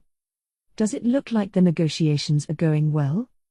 She asked the question as she strode uninvited into the Foreign Ministry's intelligence office. It was just past noon, but things looked chaotic here, and Veilgrind's sudden appearance did nothing to mollify the bureaucrats that manned it. Not that she cared, of course. Ryo, we really can't have this. Only authorized people are allowed in here. No more talking, please. We're 3 days in on this. Have any countries agreed to talk with us? As the ministry officer reluctantly explained, the Republic of Chinese fiefdoms had agreed to a summit only if the other warring nations also participated. The Greater Rossium dynasty held the same stance, but this was the same as saying no in the most passive way possible, because the response from the United States of Azeria and the Holy Arsian Empire boiled down to now's not the time. Given the current circumstances, it was unthinkable for the leader of a nation to leave its borders, and none of them were in a position to hold a summit anyway, whether conducted live or over the phone. That's how things are right now, the haggard-looking official said, so we're trying to be as persistent as we can in reasoning with them. Veilgrind rolled her eyes. Well, I'm glad to see you're taking your time with this. But fine. I'll help you a little bit. It was the classic hot and cold treatment people like Masayuki would have been well familiar with. But the stodgy bureaucrats here didn't take much of a liking to it. However, look who thinks she's the boss of us now. You might be powerful and pretty, but intelligence is our business, and I'd prefer if you didn't butt in. As annoyed as he was, even this official had to admit the truth about Veilgrind's beauty. But while he might have had good reason to not want amateurs commenting on his affairs, his reaction was ill-advised. But if I leave it all to you people, you'll run out of time before the enemy starts to move. Just let me sit here. So the now livid Veilgrind pushed the official away and took position by his communications equipment. A quick look around made it clear how it worked, so she promptly took action, reaching out to the United States of Azeria's intelligence department on the first try. You can hear me, right? She began, not bothering to ask who was on the other side. Quit hounding us, replied a strained voice. We passed on your nation's requests to the higher-ups, but the president is a busy man. You have to understand that there's no time for negotiations. They might have been the enemy, but they were being used by the Yoma just as much. That must have been why they were at least making an effort to respond instead of flatly dismissing Veilgrind. But they still hadn't set up a meeting, and the simple reason for this was that Azeria was in a state of internal chaos. Japan understood that well enough, so it hadn't pushed the matter very much. But Veilgrind didn't care about any of that. Whatever. Just put little George on the line for me, all right? You're president. You don't understand, do you? And you can't go around calling our president Little George, either. I keep telling you that we're busy. Tell him Veilgrind is calling, and I think he'll come right over. What? The voice seemed a bit confused by this, but Veilgrind ended the call without further comment. She personally knew the president of Azeria, their enemies, and naturally she wanted to take advantage of that. Now she had to see how they'd respond. If they actually relayed the message to President Hayes, things would start to go quickly. If not, she was planning to make a personal visit. She knew where he would be, in the same spot as 25 years ago, although it only seemed like a few days to her. And since physical positions remained constant even in other timelines, she could move right over via spatial transport without problems. I think I'll head over if they don't respond to me within one day. Next, Vielgrind sent out a message to the Holy Arcean Empire. She had thought about how to negotiate with them as well. Precisely working the virtually magical communications terminal in front of her, she immediately opened up a channel, called for someone on the other end, and began making her one-sided demands. Give this message to your emperor for me. Tell him to agree to the request sent by the conquering Empire of Japan. Do it, and we'll provide you with another sacred treasure, a sword, a spear, a bow, you name it. Vielgrind herself has personally guaranteed it, so we want you to work fast. The recipient of this snippy message had no idea how to react. As far as he knew, he didn't take orders from anyone calling themselves Vielgrind. He had no reason to agree to this, but this was an official international communications channel. Ignoring her wasn't an option, but a communications officer like him couldn't meet with the emperor just because he wanted to. He honestly thought the request was ridiculous. Still, he reported this call to his boss regardless. He did so because she had used the term sacred treasure. The Holy Arcean Empire retained a fighting task force, a national power whose name was renowned even in other nations. They were called the Seven Sacred Treasures, 7 people gifted with supernatural abilities in battle, and they were particularly famed for the weapons they possessed. These weapons were conscious creatures, and only when someone was selected by them as their owner could they become part of this group. It was a story that had been passed down since the founding of the nation. No Arcean was unaware of it, and most of the rest of the world was familiar with the tale as well. Casually stating that you could simply create another one of them was anathema. Doing so during international diplomacy was even worse. All communication records were kept on this channel, and what Vielgrind had said could be used as fodder to intensify the war. So he had no choice but to report this. That was a negotiating tactic deliberately picked by Vielgrind. But the communications officer Vielgrind had just kicked out of his seat, along with his associates, had had enough. What are you? Look, I'll abide by what you did with Azeria. I won't, really, but at least I could blame all of that on you alone. But there's no way we can back away from what you told the Arceans. Why, yeah. And how underhanded of you, using a false name like that. They're bound to find out the truth soon enough. This is going to be a huge problem. It certainly didn't seem like a false name to Vielgrind, but to someone who didn't know her, it must have sounded like she was trying to con the other nations. They had her wrong, but she didn't feel like explaining things to them, so she ignored their protests. Whining about it now was pointless. It was up to the other parties to respond. So Vielgrind finished making her moves. All complaints about them were cast aside, and she decided to have some tea made and enjoy an elegant break as she waited for word from those she had contacted. Meanwhile, the head of the Foreign Ministry's intelligence department was silently fuming, ready to try Vielgrind for high treason depending on how the other nations responded. That stupid girl. She's strong, I'll admit that. But she can't trick me. I kept quiet around His Majesty, but she's waiting for when we're at our weakest so she can swindle us with her lies. She had pulled the wool over everyone's eyes at the Imperial Conference, but in retrospect, the things Vielgrind told them all were patently ridiculous. If she was telling the truth, there was no hope left for humanity. He couldn't tell exactly how powerful she was, but there's no way they could ever beat an army with mythical strength. The thought had begun to make Vielgrind seem like a villain in his mind, the denial phase of the grief cycle writ large, not that he was aware of it. His rage was ratcheting up his anxieties, and just when he was almost at the end of his rope. Vielgrind? Hi, Vielgrind. It's me. The message came from the United States of Azeria, and it came at startling speed. And who could it be but? Well, hello there, little George. I heard that you're president now, aren't you? I sure wish Laurent was around to see what a fine man you've become. Ah, it really is you, Veal grinned, replied President George Hayes. I'm so glad to hear your voice. I never thought I'd see you again. Everyone overhearing the conversation was stunned into silence. The department official Veal grinned had tangled with earlier, on the other hand, was simply confused beyond belief. What? Veal grinned wasn't a fake name? Wait. No, that doesn't matter. Ryo is personally connected to the president? This makes no sense to me.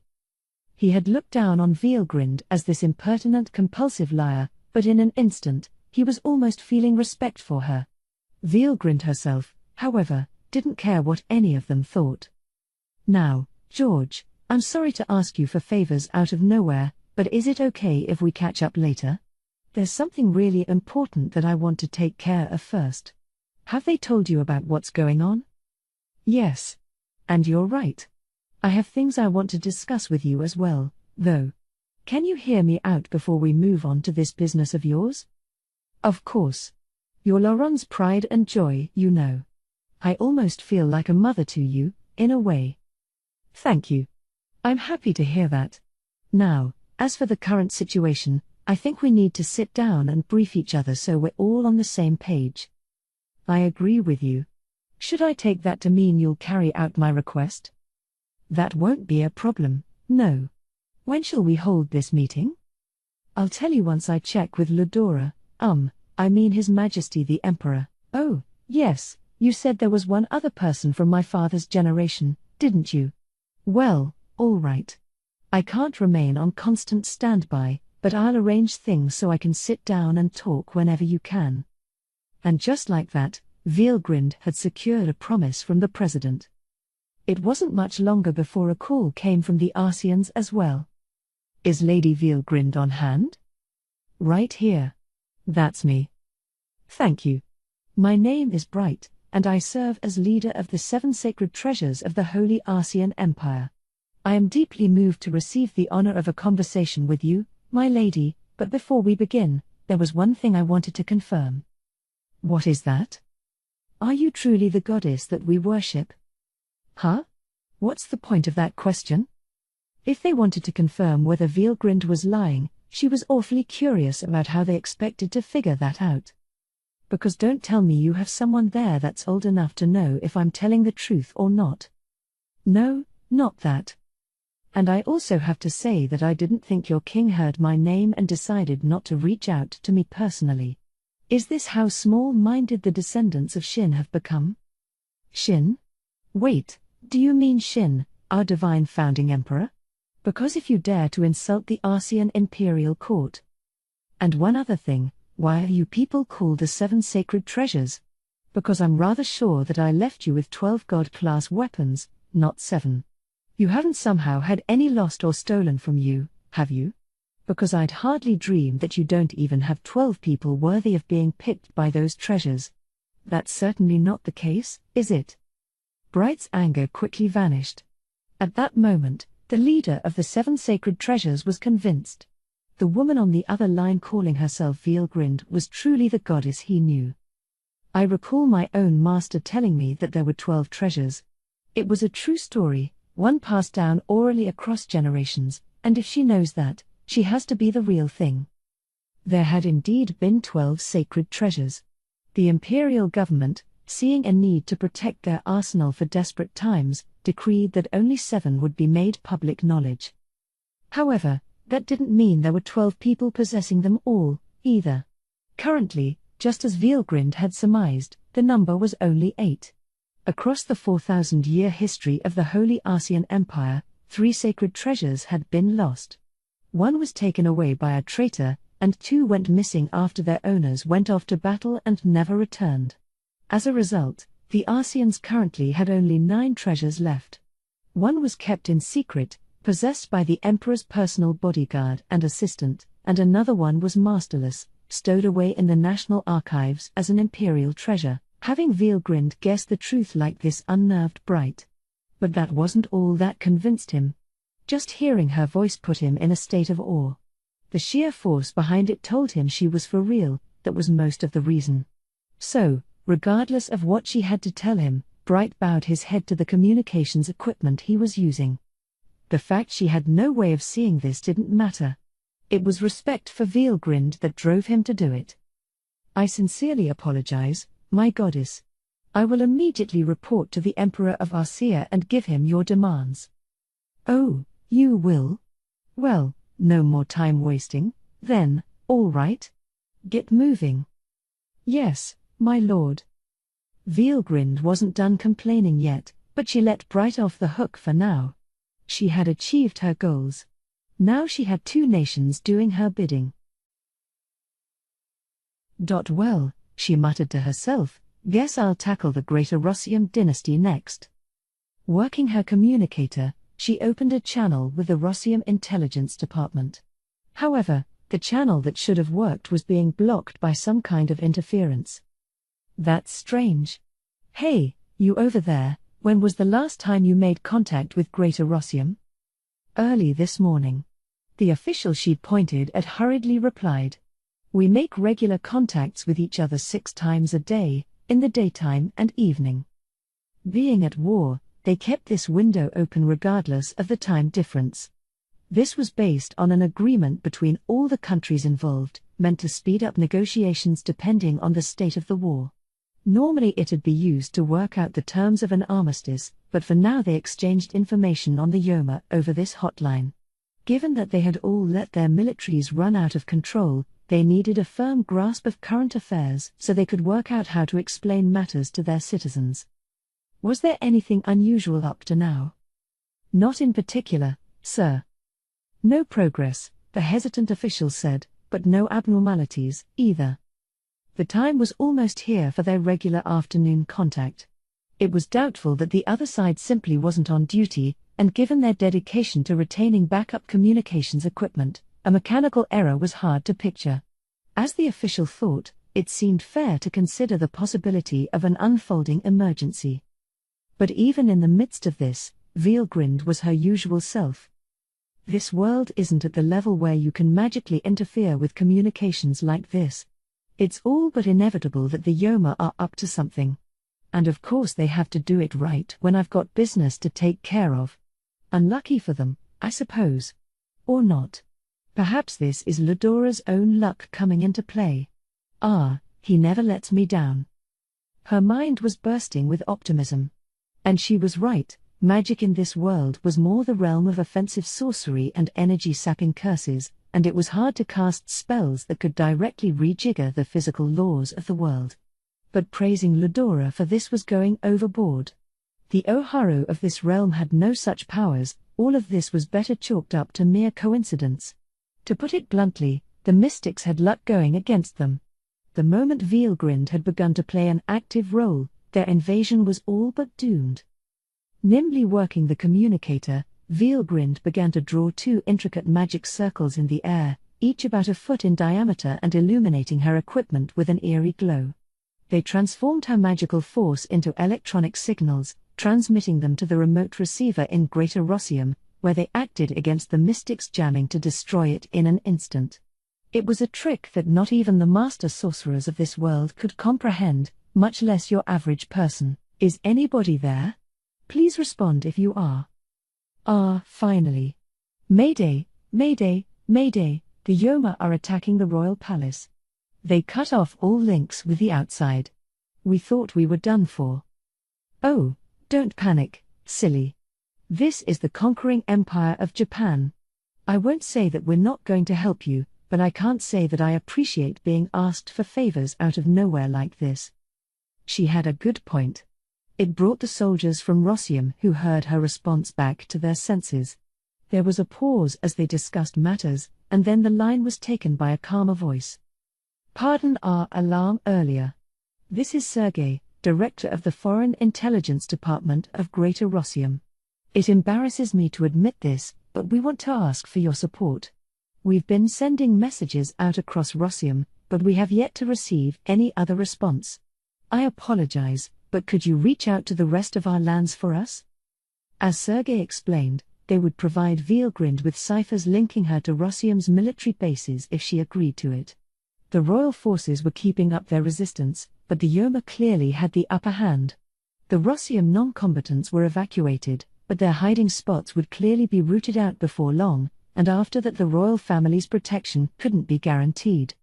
That was why Sergei wanted to call for backup from across the nation and bring the royals to safety while the Yoma were thrown into chaos. The fate of Greater Rossium was riding entirely on how Japan decided to deal with them. And yet, didn't I tell you that I don't appreciate receiving all these demands from you? Wait, if you can assist us. Calm down, won't you? It doesn't matter to me what's happening with you at the moment. I'm the one who deserves to make demands of you, all right? She was giving Sergei her terms, not the other way around, and she wasn't willing to take no for an answer. It was incredibly selfish of her, albeit undoubtedly much in character. But you can't just. Here are my demands. We're going to hold an international summit to determine the future direction for the world, so I want your royalty or any other supreme commander from your nation to attend. Promise me that, and I'll assist you. How? Is what Sergei should have been asking, but somehow, he could take her claim at face value. He looked around the room he was in, taking glances at the nobility he was charged with guarding. It's my duty to protect them all. For now. He understood there was no other option. Trusting the words of some foreigner he didn't know would normally have been a terrible idea, something he'd never dream of doing. Right now, however, even if he wound up betrayed by her offer, it wouldn't delay their downfall anyway. In terms of the risk, it doesn't matter whether I believe her or not. In the end, at least, I might as well dare to dream of some kind of hope. I hate to get all the royalty mixed up in this madness, but Sergei was still ready to commit. Excuse me. I'm sure this must sound ridiculous right now, but the other party is demanding we participate in an international summit. Would it be possible for you to attend, Your Majesty? I will agree to it. He was answered by the most powerful person in the room. Emperor Magellan of the Greater Rossium dynasty was 35 years of age, still young, but in his 10th year on the throne. He was thus an ambitious ruler, using his absolute power to invade the Chinese Republic in order to gain a firm hold on all the northern lands. There were those against it among the military ranks, but many hawks as well, and so Magellan's will had taken precedent as the war began. Now Magellan was facing a serious setback. Faced with an enemy unimaginable by human standards, he was plagued by how sheerly powerless he was. It was far too late now, but he regretted every decision he'd made. All had been going well until he'd undertaken his first operation against the Chinese, but now it had destabilized his entire nation. He might have had the luxurious tastes of royalty, but he was not that inept of a ruler. Under normal circumstances, the citizens wouldn't have minded their emperor living an elegant, refined lifestyle if their own prosperity was assured. But the war had changed everything. They wanted to seize more arable land for their people, they wanted to obtain an all-year port for the sake of their defenses. Everything about the war was because of Rossium's desires alone, and it had led to an invasion that wholly backfired on them, an explosive situation where they could neither take action nor retreat. And by the time they realized it was the Yoma's work, things were just too chaotic to recover from. It all seems so foolish now. I never should have lent an ear to that man. Magellan's most trusted confidant at the time was the one who'd turned his interests toward war. They later found out that he had been taken over by the Yoma. These were strange creatures. Instead of simply overthrowing the world, they seemed to enjoy making humanity fight against each other, guiding them toward their own doom. That's why Magellan was still alive. Those Yoma are fiendishly powerful. We can't beat them. At this rate, even if we had Pulcinella here, we still would have lost. He recalled that confidant of his, possessed by the Yoma and laughing in his face. It made him shiver. Even worse, the mad priest he counted as his last resort was also on the enemy's side now. Thanks to that, there was apparently rioting going on in the capital. The nation was at war, for certain, and the people couldn't be blamed for their anxiety, but there had been no fighting within Rossium's borders, and the food supply had never given out. It was no time for rioting to occur at all, but things just kept getting worse. It was all being fanned by the mystics, the possessed people who placed their faith in Pulcinella. By now, the court could no longer be protected only by the Imperial Defense Department. If it was dangerous outside the palace as well, it'd only be a matter of time before they were all caught. So Magellan, bereft of hope either way, had no choice but to agree to this request from an enemy nation. Yes, sir. Sergei saluted Magellan before returning to his communicator and engaging with Vielgrind again. We accept all your demands. However, unfortunately, Greater Rossium was in a state of emergency. Even if they wished to send their king out to a meeting, there was simply no way to do so. That's what he wanted to say. If the offer was to help out if they agreed to the summit, that likely meant Japan was sending reinforcements. If those forces moved quickly enough, there was a chance they'd be saved. Or, really, Sergei didn't mind if he lost his life in the effort, he simply had to be sure the imperial family, the symbol of the dynasty, would make it through this. But then something surprising happened. Vielgrind agreed to offer her aid, and that meant their future was assured. Very well. I'm glad you're not as stupid as I feared you were at first. I'm going to deploy a gate over there, so go through and come over here, all right? Just as she stopped talking, the air began to warp in front of Sergei and his comrades. The other side of the rift in space revealed the place Vielgrind was sitting. This was dimensional connection, the supernatural ability to link two places together regardless of distance. No. Everyone there except for Vielgrind was united in shock. They now understood who held supreme authority here. No matter what, they must never get on the bad side of that woman. Wait. Why are people from Greater Rossium here? Whoa, am I dreaming? Ow. At least one person was pinching their cheek, unable to accept reality. I can't believe it. Our records talk about people in the Shinbutsu rank who can cast teleportation magic, but others tried their best to analyze what was going on, but their brains just couldn't keep up. They couldn't be blamed. No one could imagine connecting two spaces so far apart from each other. Uniting three nations so instantly. Only the most resilient could realize what the meaning of this was. My goddess. You are truly a goddess. The staff at the Foreign Ministry's Intelligence Division were all astonished by Vielgrind's power and abilities. At this point, nobody dared to defy her. Even the top officials were busy cultivating newfound respect for her, no longer afraid to brown-nose her if need be. That just leaves China, but if we have three nations agreeing to this summit, that satisfies the conditions, doesn't it? Yes, my lady, it does.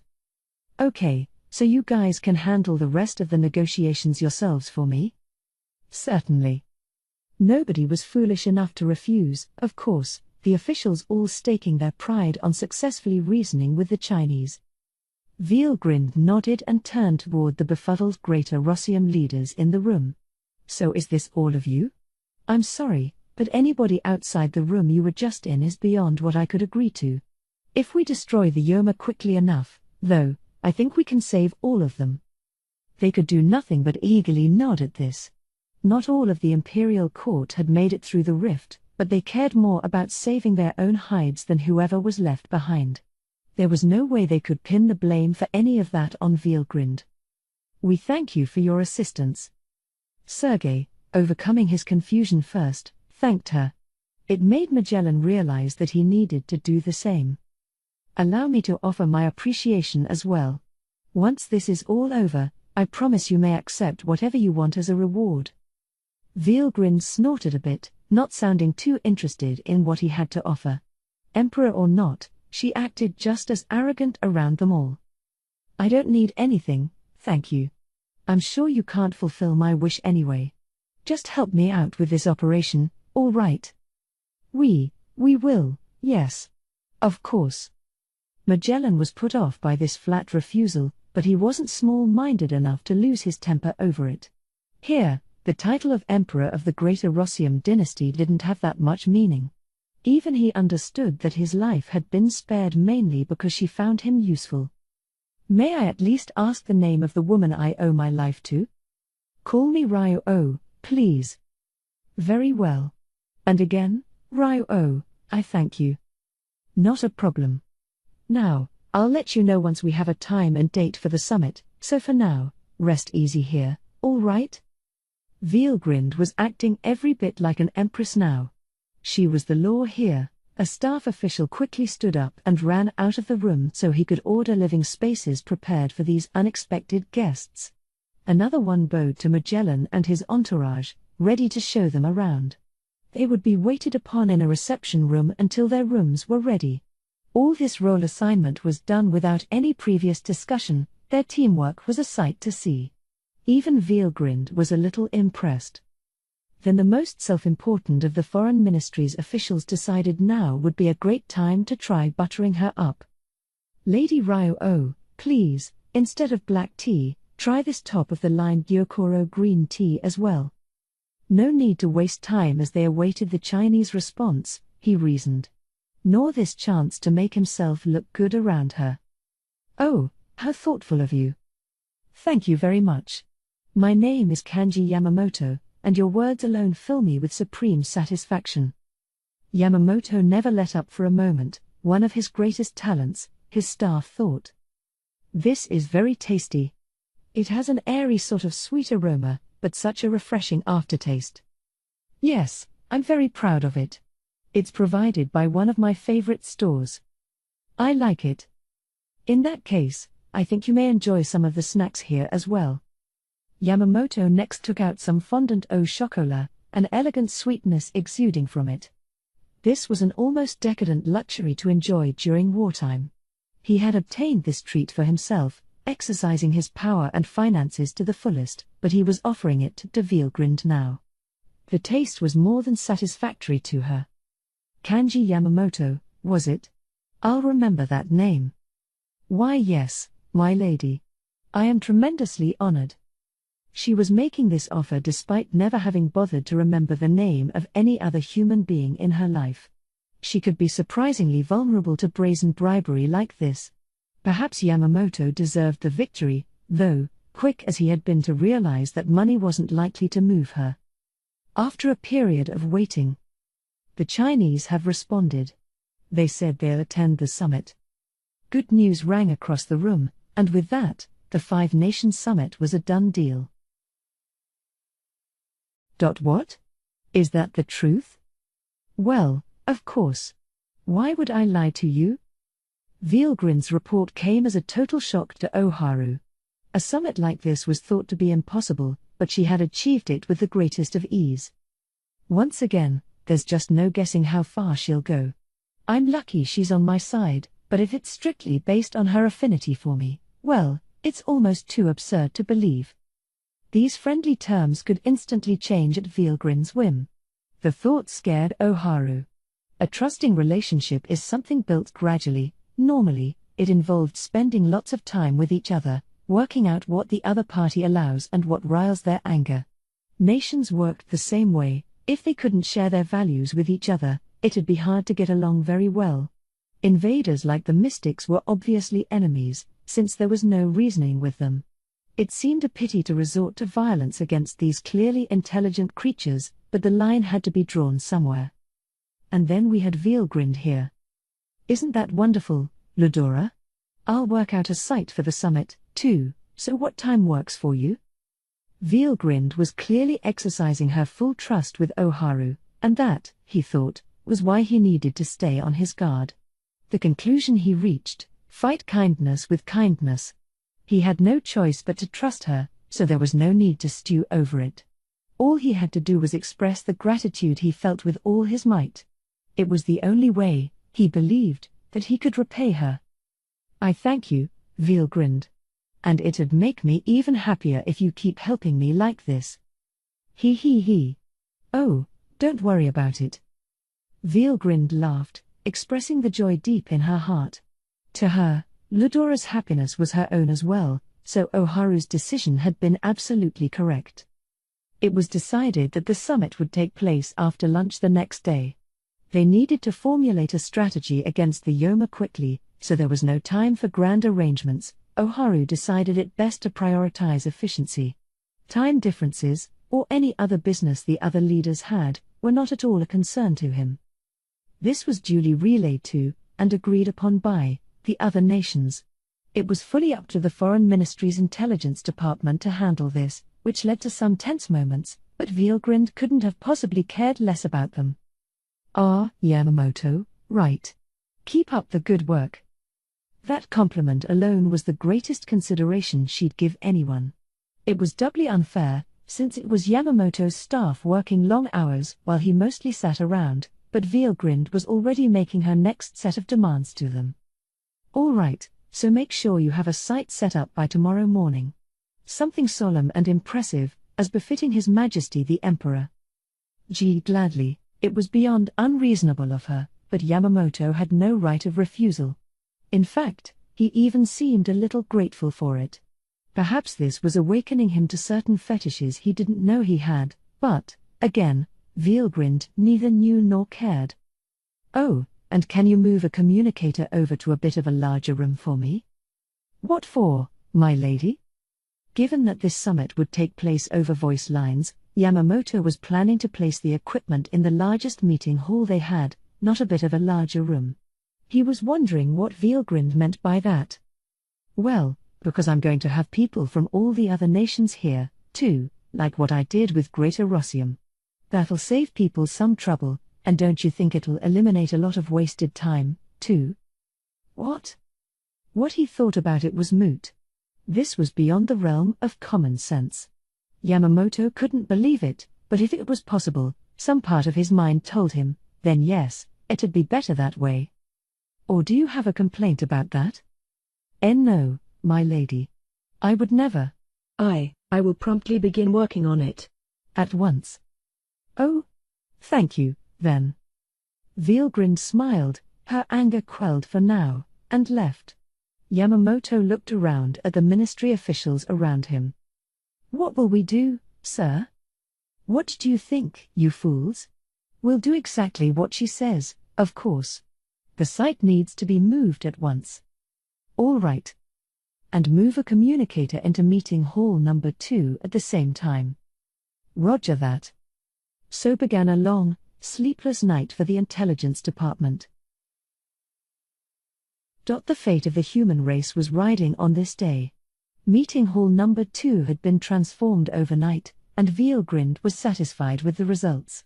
A communicator was in place, along with a set of ornate chairs and soft cushions for relaxing on. All the extraneous fixtures had been taken out of this largish meeting hall, and the refined decor matched the tastes of the world leaders due to visit. Some light fare and drinks was spread on a table against the wall, with several servants waiting nearby. Everything was first class in make, ensuring that no one would question the conquering empire's finer tastes. I like this. Well done, Yamamoto. Yes, my lady. Thank you very much. Simply hearing that from you makes me feel like I, Yamamoto, am ascending toward the heavens. Kanji Yamamoto was nothing if not an erudite sycophant. This was a once-in-a-lifetime opportunity to curry favor with Vielgrind, and he had succeeded with flying colors. Vielgrind, after all, had always been a connoisseur of the finer things in life. Impressing someone like her was a feat in itself, and the military officers who stopped in to look were amazed he'd pulled it off in a single night. Yamamoto's own staff held their heads high, just as proud as their boss. Right. We're short on time, so let's get started. Vielgrind sat down on a chair. Elegantly, but with a sense of urgency, she nimbly worked the communicator.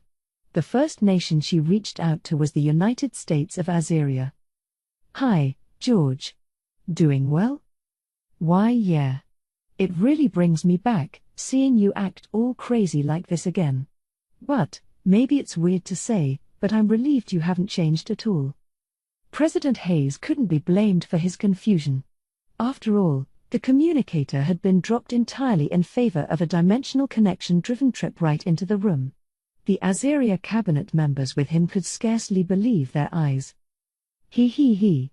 Why would I ever change? I know it's been 25 years for you, but to me, we only left each other a few days ago. Ah yes, Right you are.